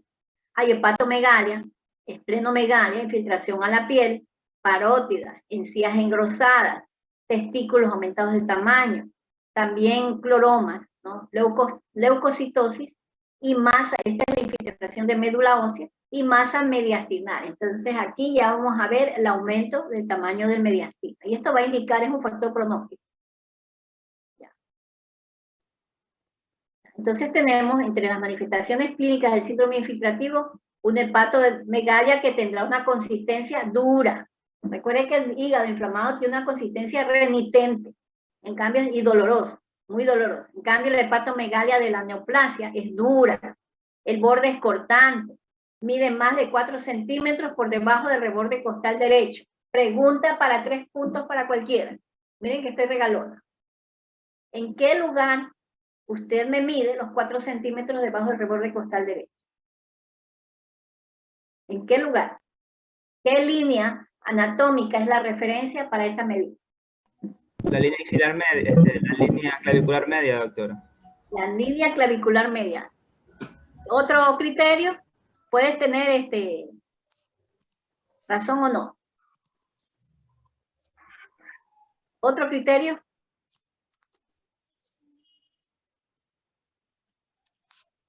A ver. ¿Alguien más? No lo busquen. Acuérdense de lo que vieron en pediatría 1. La línea medio clavicular.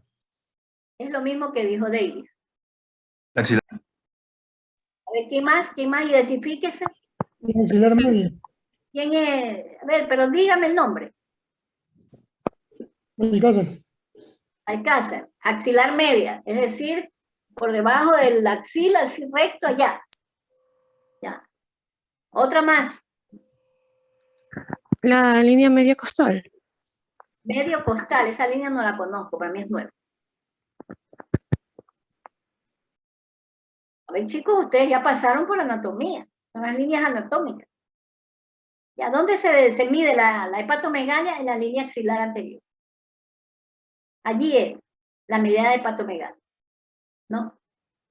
Es por eso cuando uno dice, hígado, 4-3-2, 4, línea axilar anterior, 3, línea medio clavicular y 1 epigastrial, por decir algo.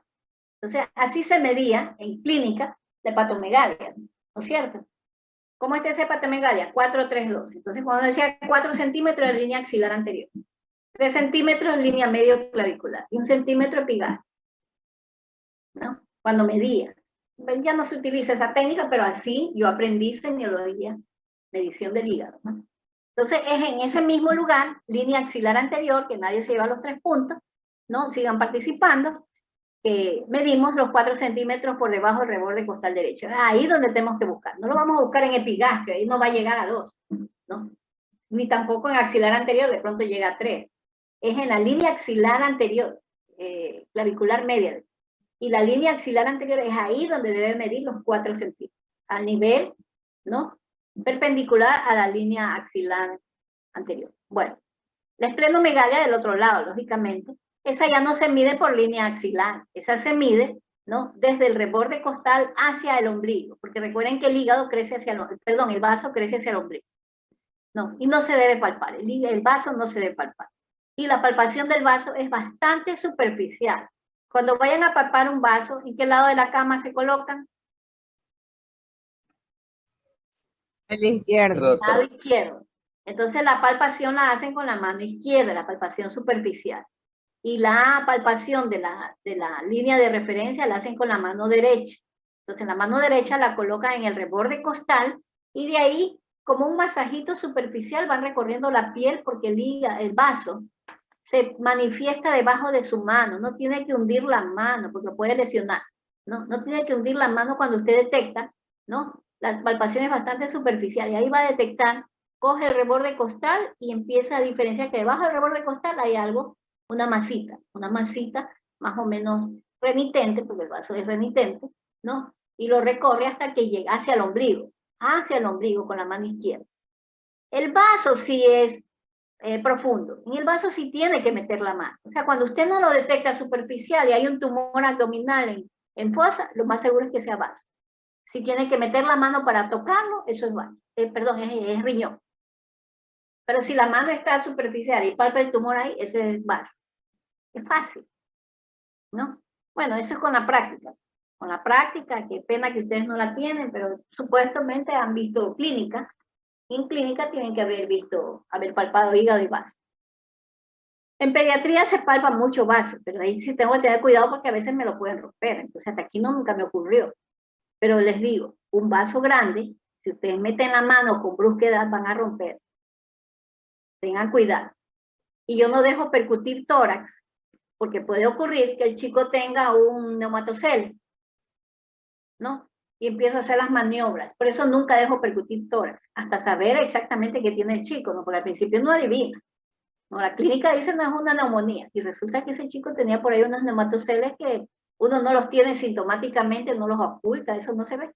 No se oculta ni se palpa. Y usted percute y me rompe un neumatocele, y pone un edema, un neumotórax asfíctico. Entonces, por eso yo, en la práctica, los chicos no percutían. Absolutamente no. Y en abdomen, yo digo, si tiene esplenomegalia, ¿no? Primero vayan por encima. Si tiene un tumor renal, lógicamente, pero como no sabían el diagnóstico inicial, primero la palpación superficial. Al menos en vaso, siempre hay que tener mucho cuidado. No es tan frecuente, pero igual, siempre hay que tener cuidado. Ya, igual, generalmente el vaso crece muchísimo, más de 4 centímetros, cuando usted lo palpa, más de 4 centímetros, por debajo del reborde costal, pero crece hacia inicialmente hacia el ombligo, pero posteriormente por el peso cae hacia la fosa ilíaca izquierda. Ya. Y por último, las poliadenopatías, que también es infiltrativo, ¿no? Generalmente infiltra la cadena cervical, ¿no? Y los ganglios tienen más de 2 centímetros de diámetro, ¿no? Y son blandas, grandes, movibles y lo más importante, indoloras. No se olviden, son indoloras. Si es dolorosa es del síndrome neutropénico. Y si es indolora es el síndrome infiltrativo. Es la diferencia. Recuerden, son blandas, grandes, más de 2 centímetros, movibles e indoloras. Algunos hablan en el linfoma, estas adenopatías no se mueven, están adheridas a planos profundos. Y en la leucemia puede que también estén así, pero el texto revela que son movibles. Pero lo importante es que son indoloras. Ya. Y por último, el síndrome metabólico, que es el síndrome de lisis tumoral, ¿no? Déjame ponerle aquí. No le puse. Lisis tumoral. Y ahora el interno lo trata. Entonces tiene un paciente con diagnóstico de leucemia, seguro que le dice, anda a trabajar con ese chico con el síndrome de lisis tumoral, ¿no?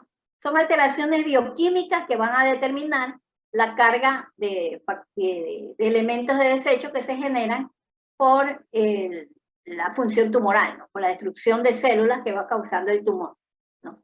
Entonces, estas células crecen excesivamente y así excesivamente se van lisando, ¿no? Y van generando productos de desecho. Entre esos productos de desecho que generan estas células tumorales, es la hiperuricemia, es el marcador del síndrome de lisis tumoral. Entonces, usted encuentra un paciente con leucemia, hiperuricemia, ya tiene lisis tumoral y tiene que hacer el manejo.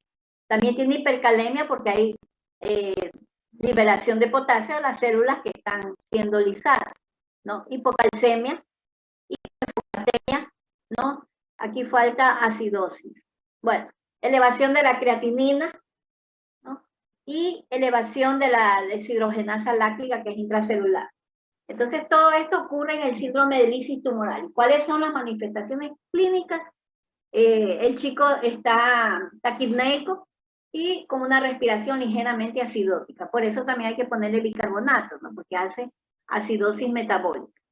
Entonces, pero las alteraciones bioquímicas que demuestran la presentación del síndrome de lisis tumoral es la hiperuricemia, hipercalemia, hipocalcemia, hiperfosfatemia, también elevación de la creatinina, ¿no? Por eso hay que hidratar al paciente porque se eleva tanto esta cantidad de azoados que pueden causar una insuficiencia renal, pueden producir un taponamiento renal y por ese motivo hay que hidratar bien al paciente para que pueda eliminar todos estos elementos de desecho y principalmente dar úricos súricos para eliminar el ácido úrico. Entonces, el tratamiento, en fin, ¿cuál será? ¿Cuál será el tratamiento del síndrome de lisis tumoral? ¿Qué tiene que hacer usted? A ver, chicos. Rehidratar al paciente. Hidratarlo. Hidratar al paciente. ¿Qué le pondría? ¿Qué solución? Salina, 0.9%. Solución salina isotónica. Solución salina, definitivamente solución salina. Ya. ¿Con potasio o sin potasio? Sin potasio. Sin. Sin potasio, Potasio. lógico. Sin potasio, ya. ¿Qué más le daría? También tiene que tener no sé, hay que darle fósforo tampoco, creo que también en eso. No, es que la solución salina no tiene, solo lo va a No, hidratar pero en la solución salina. tiene que tener una dieta baja en fósforo, creo que también era. En Ah, el sí, tratamiento. pero está después, estamos hidratando ya. Aparte de la solución salina, ¿qué más tienen que bicarbonato? Recuerden que estos chicos producen acidosis metabólica, ¿no? Entonces bicarbonato y los úricos súricos, lógicamente, para favorecer la eliminación del ácido úrico, que es el más importante. En estos pacientes el magnesio, ¿cómo se encontraría? Estaría bajo. Recuerden Entonces cuando sería también administrarle magnesio. magnesio, no está descrito, pero sí sería considerado, ¿no? ¿Cuáles son los estudios de laboratorio que van a hacer en estos pacientes? Miren que todavía no llegamos al diagnóstico, pero la biometría hemática completa, que me va a decir que tengo qué cosa, que voy a encontrar en la biometría hemática. Anemia, doctora. Anemia, ¿qué más? Solo anemia. Pancitopenia. Hemoconcentración. No, biometría hemática no me habla de hemoconcentración. Anemia, ¿cuál más? Pancitopenia, trombocitopenia. Pero también puede haber leucocitosis marcada, exagerada. Una leucosis. Ya. Pancitopenia o discitopenia más leucocitosis marcada. En el frotis, dígame. Discitopenia, anemia más trombocitopenia, o sea que 2 líneas están afectadas. Muy buena pregunta. Yo pensé que ustedes la conocían porque eso ya viene de hematología, pero si no saben algún término, pregunten. Discitopenia es cuando el chico tiene anemia más leucopenia, o anemia más trombocitopenia, o trombocitopenia más leucopenia. O sea, están alterados 2 líneas. Recuerden que la sangre tiene 3 líneas de producción de células. Entonces, 2 líneas se alteran y hablamos de discitopenia. Cuando se alteran las 3 líneas, hablamos de pancitopenia o anemia plástica. Luego viene el frotis de sangre periférica, donde vamos a encontrar elementos inmaduros que ya nos van, los blastos, que nos van a dar una pista de que estamos ante una leucemia linfoblástica. La química sanguínea, ¿no?, que va a determinar la presencia de alteraciones a nivel del metabolismo, y entre ellos tenemos los componentes que ya mencionamos, el ácido úrico, electrolitos séricos, el bicarbonato, tiene que incluirlo, pruebas de función hepática, la deshidrogenasa láctica que se va a elevar, pruebas de coagulación para demostrar el síndrome hemorrágico, y por último, ya a nivel hematológico del especialista, se solicita el aspirado de médula ósea, y aquí le falta la tilia ósea, el aspirado de médula ósea. Se puede hacer el estudio de líquido cefalorraquídeo porque casi siempre la leucemia infiltra el encéfalo. Por último, la de especialidad, el inmunofenotipo, esto lo hace la especialidad, disculpen, y el cariotipo de la médula ósea. Ahora sí digan. En estos pacientes el recuento reticulocitario estaría elevado, me imagino, ¿o no? A ver. En las leucemias, ¿cómo van a estar los reticulocitos, que es una célula normal? Sería regenerativa porque hay infiltración de médula. A o re. A regenerativa. A regenerativa. A regenerativa. Porque está infiltrada, la médula no va a responder. Ok, sí, gracias. Recuerden que en las anemias carenciales y en las cánceres son donde las anemias son A regenerativas y enfermedades crónicas. Ya. La biometría puede ser normal en etapa de leucemia reciente, es decir, de pronto solo tiene anemia o no tiene nada. No. Y luego vienen las citopenias aisladas, o tiene anemia, que sería una monocitopenia, ¿no?, anemia o neutropenia o trombocitopenia, o combinada, aquí está la discitopenia, o también la pancitopenia si tiene las 3 líneas deprimidas. En el frotis de sangre periférica vamos a encontrar la presencia de células inmaduras, pero en etapa tardía, que son la presencia de linfoblastos. Los estudios de imágenes también nos apoyan. Entonces, la radiografía de tórax en estos pacientes es obligatoria para detectar la presencia de masa en mediastino anterior. Por eso traten de hacerle de mediastino anterior, una AP de tórax, pero con enfoque a mediastino anterior. El 30 al 50% de estos pacientes con leucemia linfoblástica de las células de tipo T va a tener masa y mediastino anterior. Y esto va a indicar pronóstico. También la radiografía de huesos normales que pueden tener, ¿sí?, lesiones óseas, no por la infiltración a nivel de médula ósea. El ultrasonido en varoncitos, el ultrasonido testicular, porque puede haber infiltración también a nivel testicular. Ya. La médula ósea, cuando solicitamos, esto ya lo hace el hematólogo, pero usted tiene que tener claro que cuando un chico tiene una visitopenia o una pancitopenia, tiene que utilizar, cuando dos líneas celulares, ¿no?, tiene que utilizar ya el aspirado medular, obligatorio. Que aparte, si solo tiene una citopenia aislada, pero aparte tiene adenopatía, esplenomegalia o dolor óseo, también se indica el aspirado medular. Ya.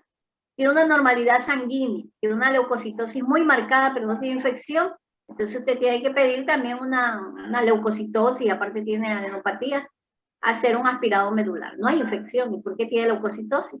No. Si hay la presencia de células inmaduras, lógicamente ya en el frotis encontró blastos, ya tiene que ir al PAM. Ya. Las citopenias que no tienen ninguna causa, ¿no?, no están asociadas a nada y usted no determina la causa de esas citopenias, entonces tiene que hacer la PAM.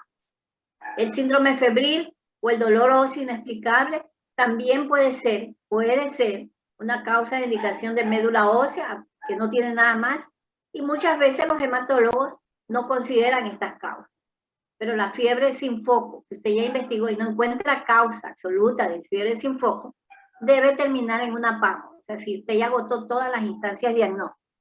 Y cuando tiene un dolor óseo persistente, exploró, ¿no? Recuerden que los chicos pueden tener dolores óseos, pero a nivel de extremidades inferiores, los dolores óseos de crecimiento, no es a nivel generalizado. Peor si es externo, ¿no?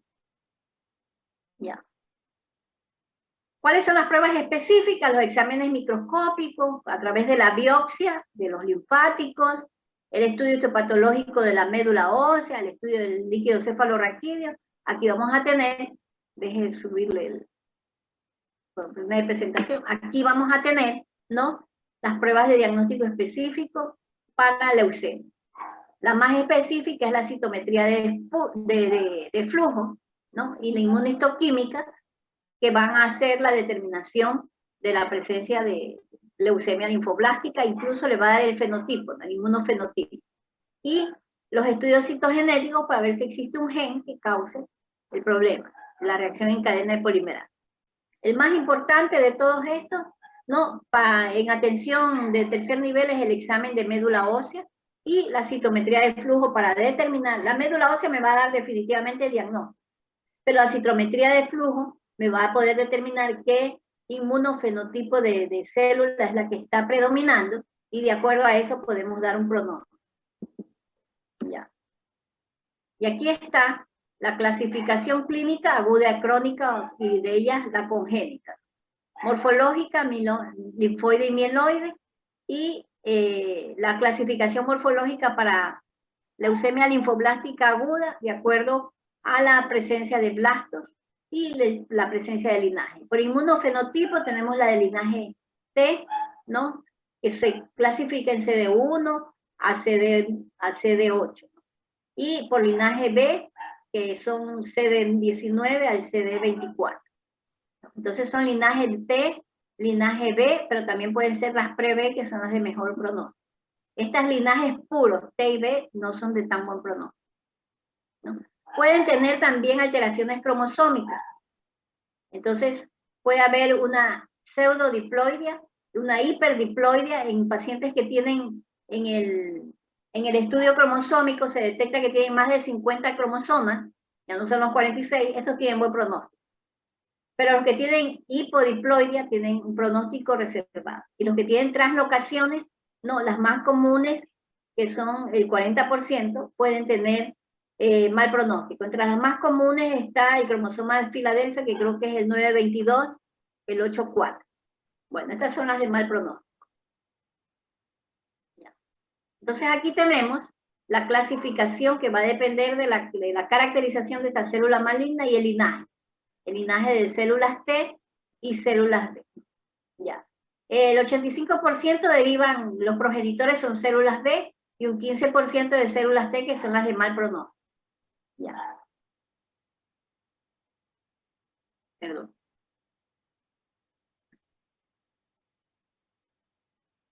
Por eso me gusta manejar es la forma no de presentación. Ya. Ya. Hay un progenitores, es decir, las pre-B, el 85% que son las de mejor pronóstico. Estas son progenitores o pre-B. El 15% deriva de células T y un 1%, que sean 14 y 1%, deriva de las células B puras. Recuerden que hay tres, pre-B, T y B. Progenitores B, que se llaman las pre-B, las T y las B. Entonces aquí tenemos los subtipos de... Déjeme ir a salir de la presentación. Ya. Entonces tenemos L1, L2 y L3, ¿no? La L1 es la forma infantil, la L2 es la forma adulta y la L3, que es la de peor pronóstico, que es el linfoma de Burkitt. Entonces está relacionado con la presencia del síndrome de inmunodeficiencia adquirida. La forma infantil es la de mejor pronóstico, la L1. El tamaño celular es pequeño, los nucleolos son indistinguibles, ¿no? Y la de mejor pronóstico. La forma L2 es de un pronóstico intermedio y es más de adulto, y la leucemia tipo Burkitt es de mal pronóstico. Y aquí tenemos la clasificación L1, L2 y L3, ¿no? Y tenemos la L1 infantil, que es más frecuente entre niños de 3 a 6 años o 3 a 7 años.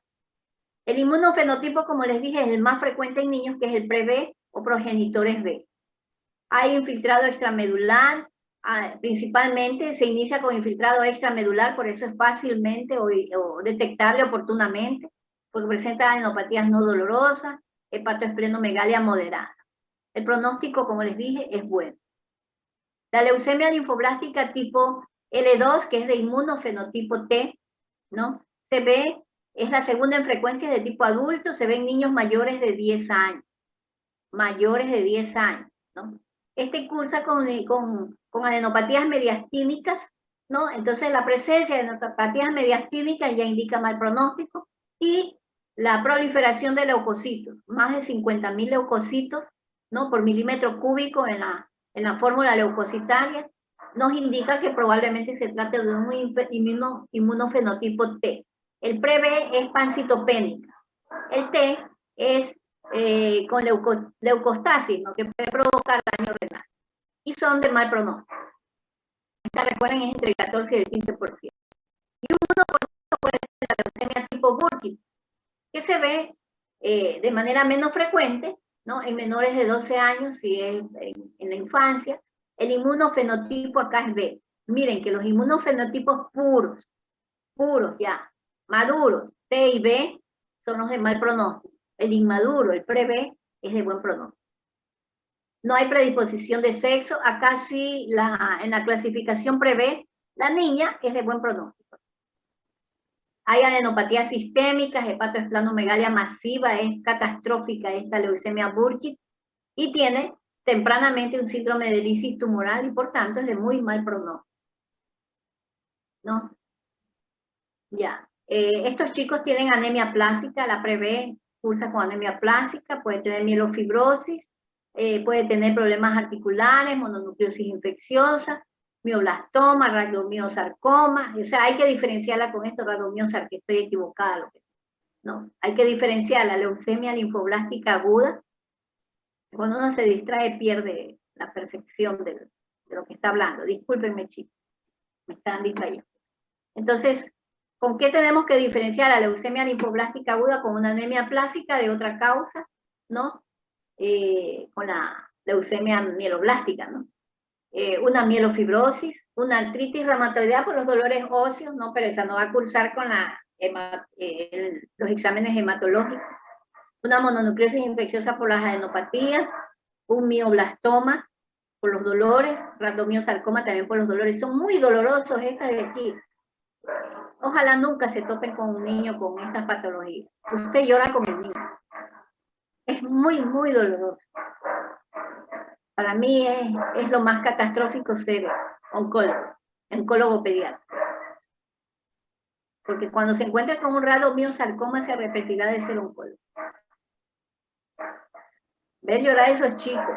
Y alguna vez yo debuté con uno de estos casos, fue con el hermanito. estaba el chico enfermo y lo cuidaba el hermanito porque tenían niños más pequeños y la mamá se tenía que quedar en la casa cuidando a los niños más pequeños y el papá tenía que trabajar de noche. Entonces en la noche duele más, recuerden que fisiológicamente los dolores son mayores en la noche. Entonces se quedaba el hermanito cómo lloraba desesperado y corría y me jalaba, quítele el dolor. Y en la época que ellos estaban no nos daban morfina pues para esos chicos. No había terapia del dolor. Y yo lloraba con ellos. Entonces, terrible, terrible. Estos rhabdomyosarcomas creo que son los tumores más dolorosos que existen, como el mieloma múltiple. También es muy, muy, muy doloroso. Es muy doloroso, muy brutal. El tirano de Venezuela murió con un rhabdomyosarcoma. O sea, sufrió en extremo, porque el sufrimiento del dolor por rhabdomyosarcoma es en extremo. Lógicamente hay terapia del dolor, pero no cae. Definitivamente no cae. No lo que quiere es morir. Yo lo he vivido muy de cerca y sé cómo es. El retinoblastoma, sarcoma de Ewing y las reacciones leucemoides linfóticas. Con todo eso hay que diferenciar una leucemia linfoblástica aguda. El pronóstico va a depender del tipo, del inmunofenotipo. ¿Cuál inmunofenotipo es el mejor pronóstico? Breve. Breve. Entonces aquí en la leucemia linfoblástica aguda, tema de examen, ese que les dije, y ¿no? El pronóstico favorable o desfavorable, ¿con qué factores está relacionado? Esto les voy a preguntar. La edad, la media entre 1 y 10 años, ¿no? Este es favorable. Si el chico tiene menos de 1 año o más de 10 años, el pronóstico es menos favorable. Podemos hablar de un pronóstico desfavorable, ¿no? Los leucocitos, ¿no? Menores a 10.000, ¿no? Menores a 10.000, podemos decir, o entre la norma normal, hablamos de un pronóstico favorable. Pero un pronóstico desfavorable por encima de 50.000, ¿no? Por encima de 50.000. Aquí es 10.000, 10 por 10 a la 9 es 10.000. Y por encima de 50.000 hablamos de un pronóstico desfavorable. La visceromegalia ausente al inicio, ¿no? No hay hepatoesplenomegalia, solo hay adenopatías y la celularidad que indica que es una leucemia. Si no hay hepatoespleno, es un pronóstico favorable. Si hay visceromegalia masiva, todo está aumentado de tamaño, es desfavorable. La presencia de masa mediastinal es uno de los marcadores de pronóstico desfavorable. Si usted encuentra el mediastino comprometido, ese es pronóstico desfavorable. La infiltración testicular en los varoncitos, desfavorable. La infiltración renal, que ya viene a ser parte de la visceromegalia masiva, desfavorable. Infiltración al sistema nervioso central, que hay un par craneal afectado, una parálisis, desfavorable. Ya. Los FAT L1, L2 y L3, que son los 3 fases. La L1, que es pre-B, que está relacionado con el pre-B, favorable. La L2 y 3, peor, la L3 es desfavorable. La clasificación inmunológica, el común pre-B, ¿no? Que es el 85%, es favorable. Pero si es tipo B maduro o tipo T maduro, es desfavorable, ¿no?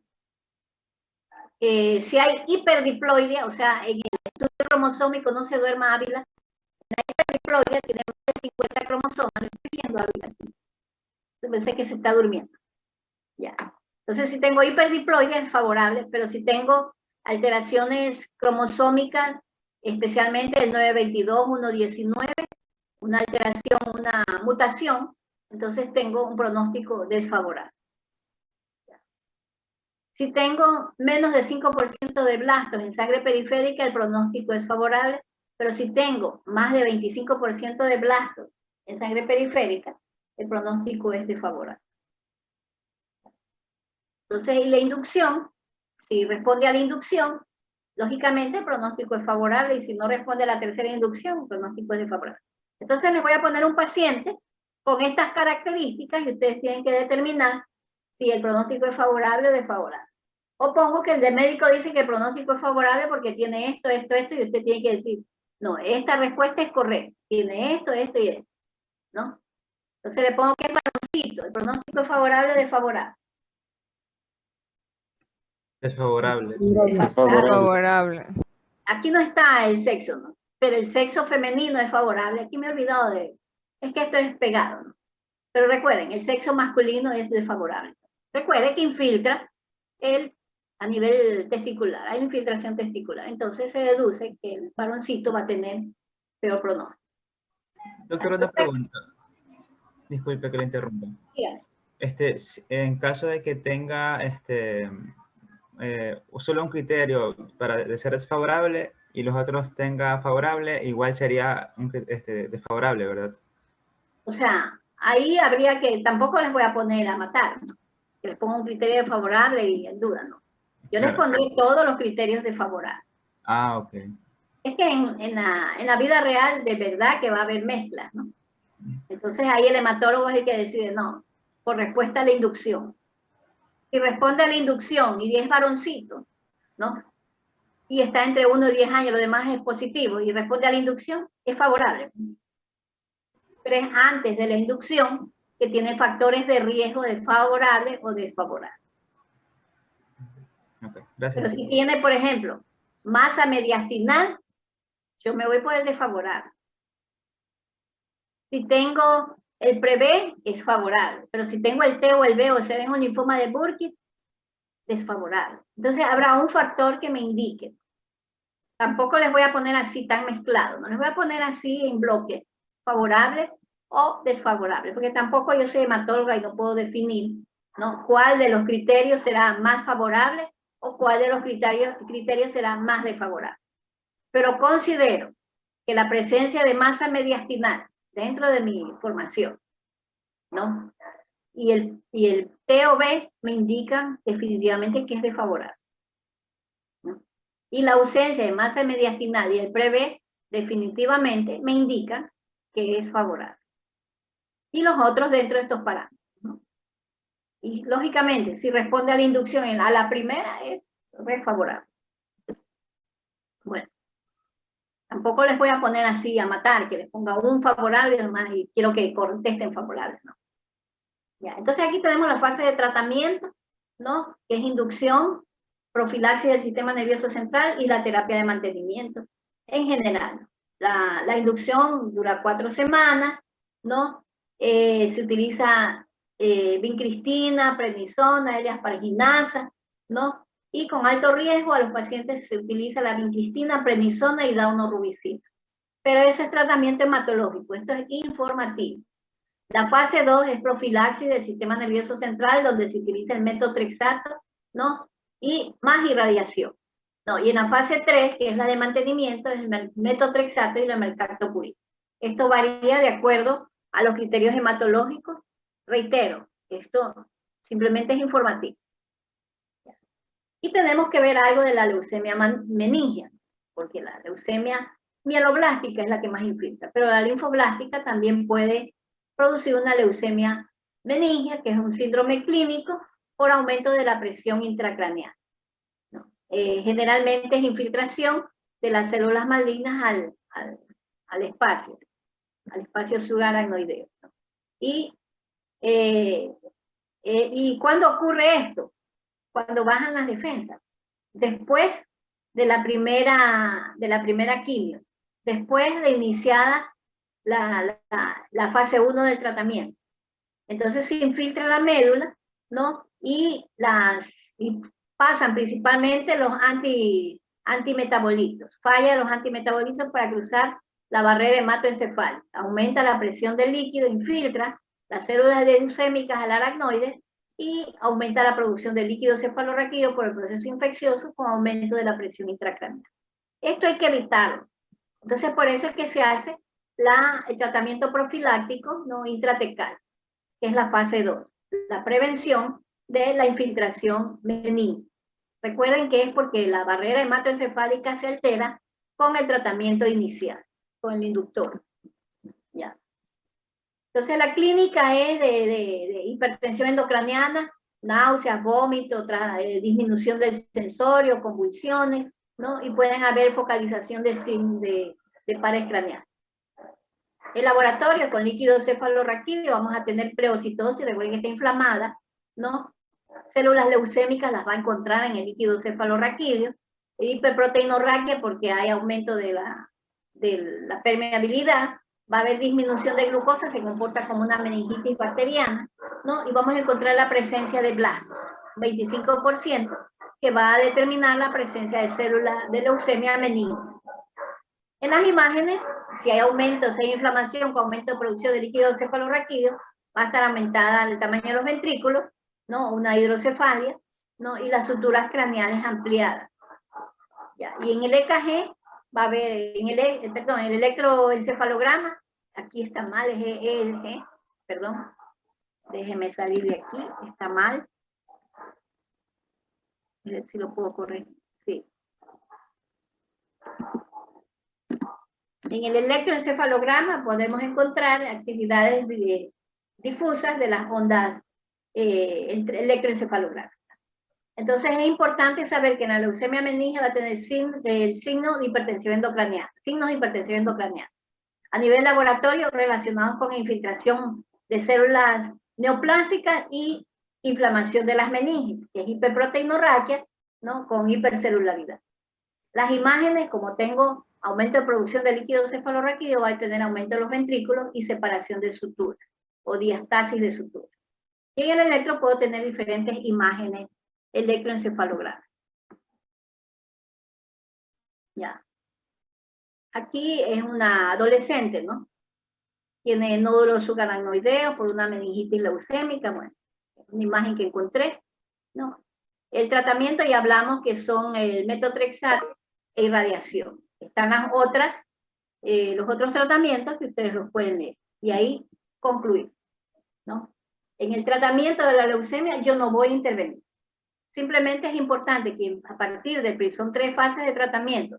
La de inducción, la de profilaxis del sistema nervioso central y la de mantenimiento. Entonces, después de la inducción vamos a tener problemas a nivel meningio. Por eso hay que hacerle el tratamiento profiláctico para el sistema nervioso central, que es con el uso de quimioterápicos más radioterapia. Preguntas, chicos, ¿se lo he Doctora, una tratado? pregunta. Sí, dígame. En esa imagen que nosotros vemos ahí de leucemia meningia, ¿no se podría tal vez confundir con una neurocisticercosis? Así En el es. caso de ser así, ¿cómo lo podríamos diferenciar? El paciente está con leucemia. Parecen calcificaciones intracerebrales, pero las calcificaciones intracerebrales hay como arbolitos, luces de un arbolito de Navidad, así. La neurocisticercosis es más de la parte frontal, más que la occipital. Realmente yo en imágenes neurológicas Ok, no. doctora, gracias. No. Además, las clasificaciones también son más redondeadas. Son redondeadas de la neurocisticercosis. Las calcificaciones intracerebrales son como un arbolito, como las luces de un arbolito de Navidad, son puntiformes, ¿no? Aquí más bien yo podría pensar en que hay una tuberculosis meningia. La tuberculosis meningia, aquí está, ¿no? Meningitis por tuberculosis, sí, no lo había leído, ¿no? En la tuberculosis meningia se presentan estas lesiones, este tipo de lesiones. Sí, ahí sí, es una aracnoiditis, tremenda aracnoiditis de la tuberculosis. Entonces, aquí dice, es posible, aquí hay nódulos subaracnoideos, en meningitis leucémica, pero este paciente tenía lesiones tuberculosas. Entonces es posible que también la tuberculosis haya producido estas lesiones. ¿Qué es lo más llamativo en la tomografía? El aumento del tamaño de los ventrículos. Porque recuerden que la base de la infiltración meningia es la inflamación. La inflamación me produce aumento de producción de las células aracnoideas con producción de líquido cefalorraquídeo. Al aumento de producción de líquido cefalorraquídeo va a aumentar el diámetro de los ventrículos, diastasis de sutura en los más pequeñitos, y esos son los signos más relevantes. En este caso, da la impresión, o sea, esto sí lo he visto en aracnoiditis por tuberculosis, esto sí, ¿no? Pero en las otras enfermedades que producen este tipo de imágenes radiopacas, como las calcificaciones intracerebrales en la toxoplasmosis, son como arbolitos de Navidad, ¿no? Y periventricular. En las otras, en la cisticercosis, son únicas y son muy redondeadas. Y son grandes y muy redondeadas, ¿no? Y producen a veces efecto de masa. Esto es una aracnoidita. Bueno, muy poco, no imágenes. Recuerden que yo me eduqué con radiografía, tomografía, fue al último. Soy de la etapa antigua, clínica. Bueno, entonces les he tratado de hacer un resumen bastante sencillo de leucemia y de enfermedades hemorrágicas para la comprensión genérica de la enfermedad, no a profundidad. Eso ya corresponde a las especialidades. Entonces, espero haber cumplido con los objetivos. Ya vamos a ver cuando hagamos la retroalimentación. Entonces vamos a descansar, son las 10:03, 10:10 regresamos para revisar las curvas de crecimiento. Revisar las curvas de crecimiento y hacer ejercicios sobre índice peso-edad y desnutrición crónica, aguda crónica. Eso es lo que vamos a hacer ya. Es un ejercicio, que es la tutoría. Entonces vamos a... Doctora, ¿y como tratamiento también no se podría incluir lo que es morfina? Así es, ese es el tratamiento, la terapia del dolor. La terapia del dolor la manejan los anestesiólogos y ya se maneja con bastante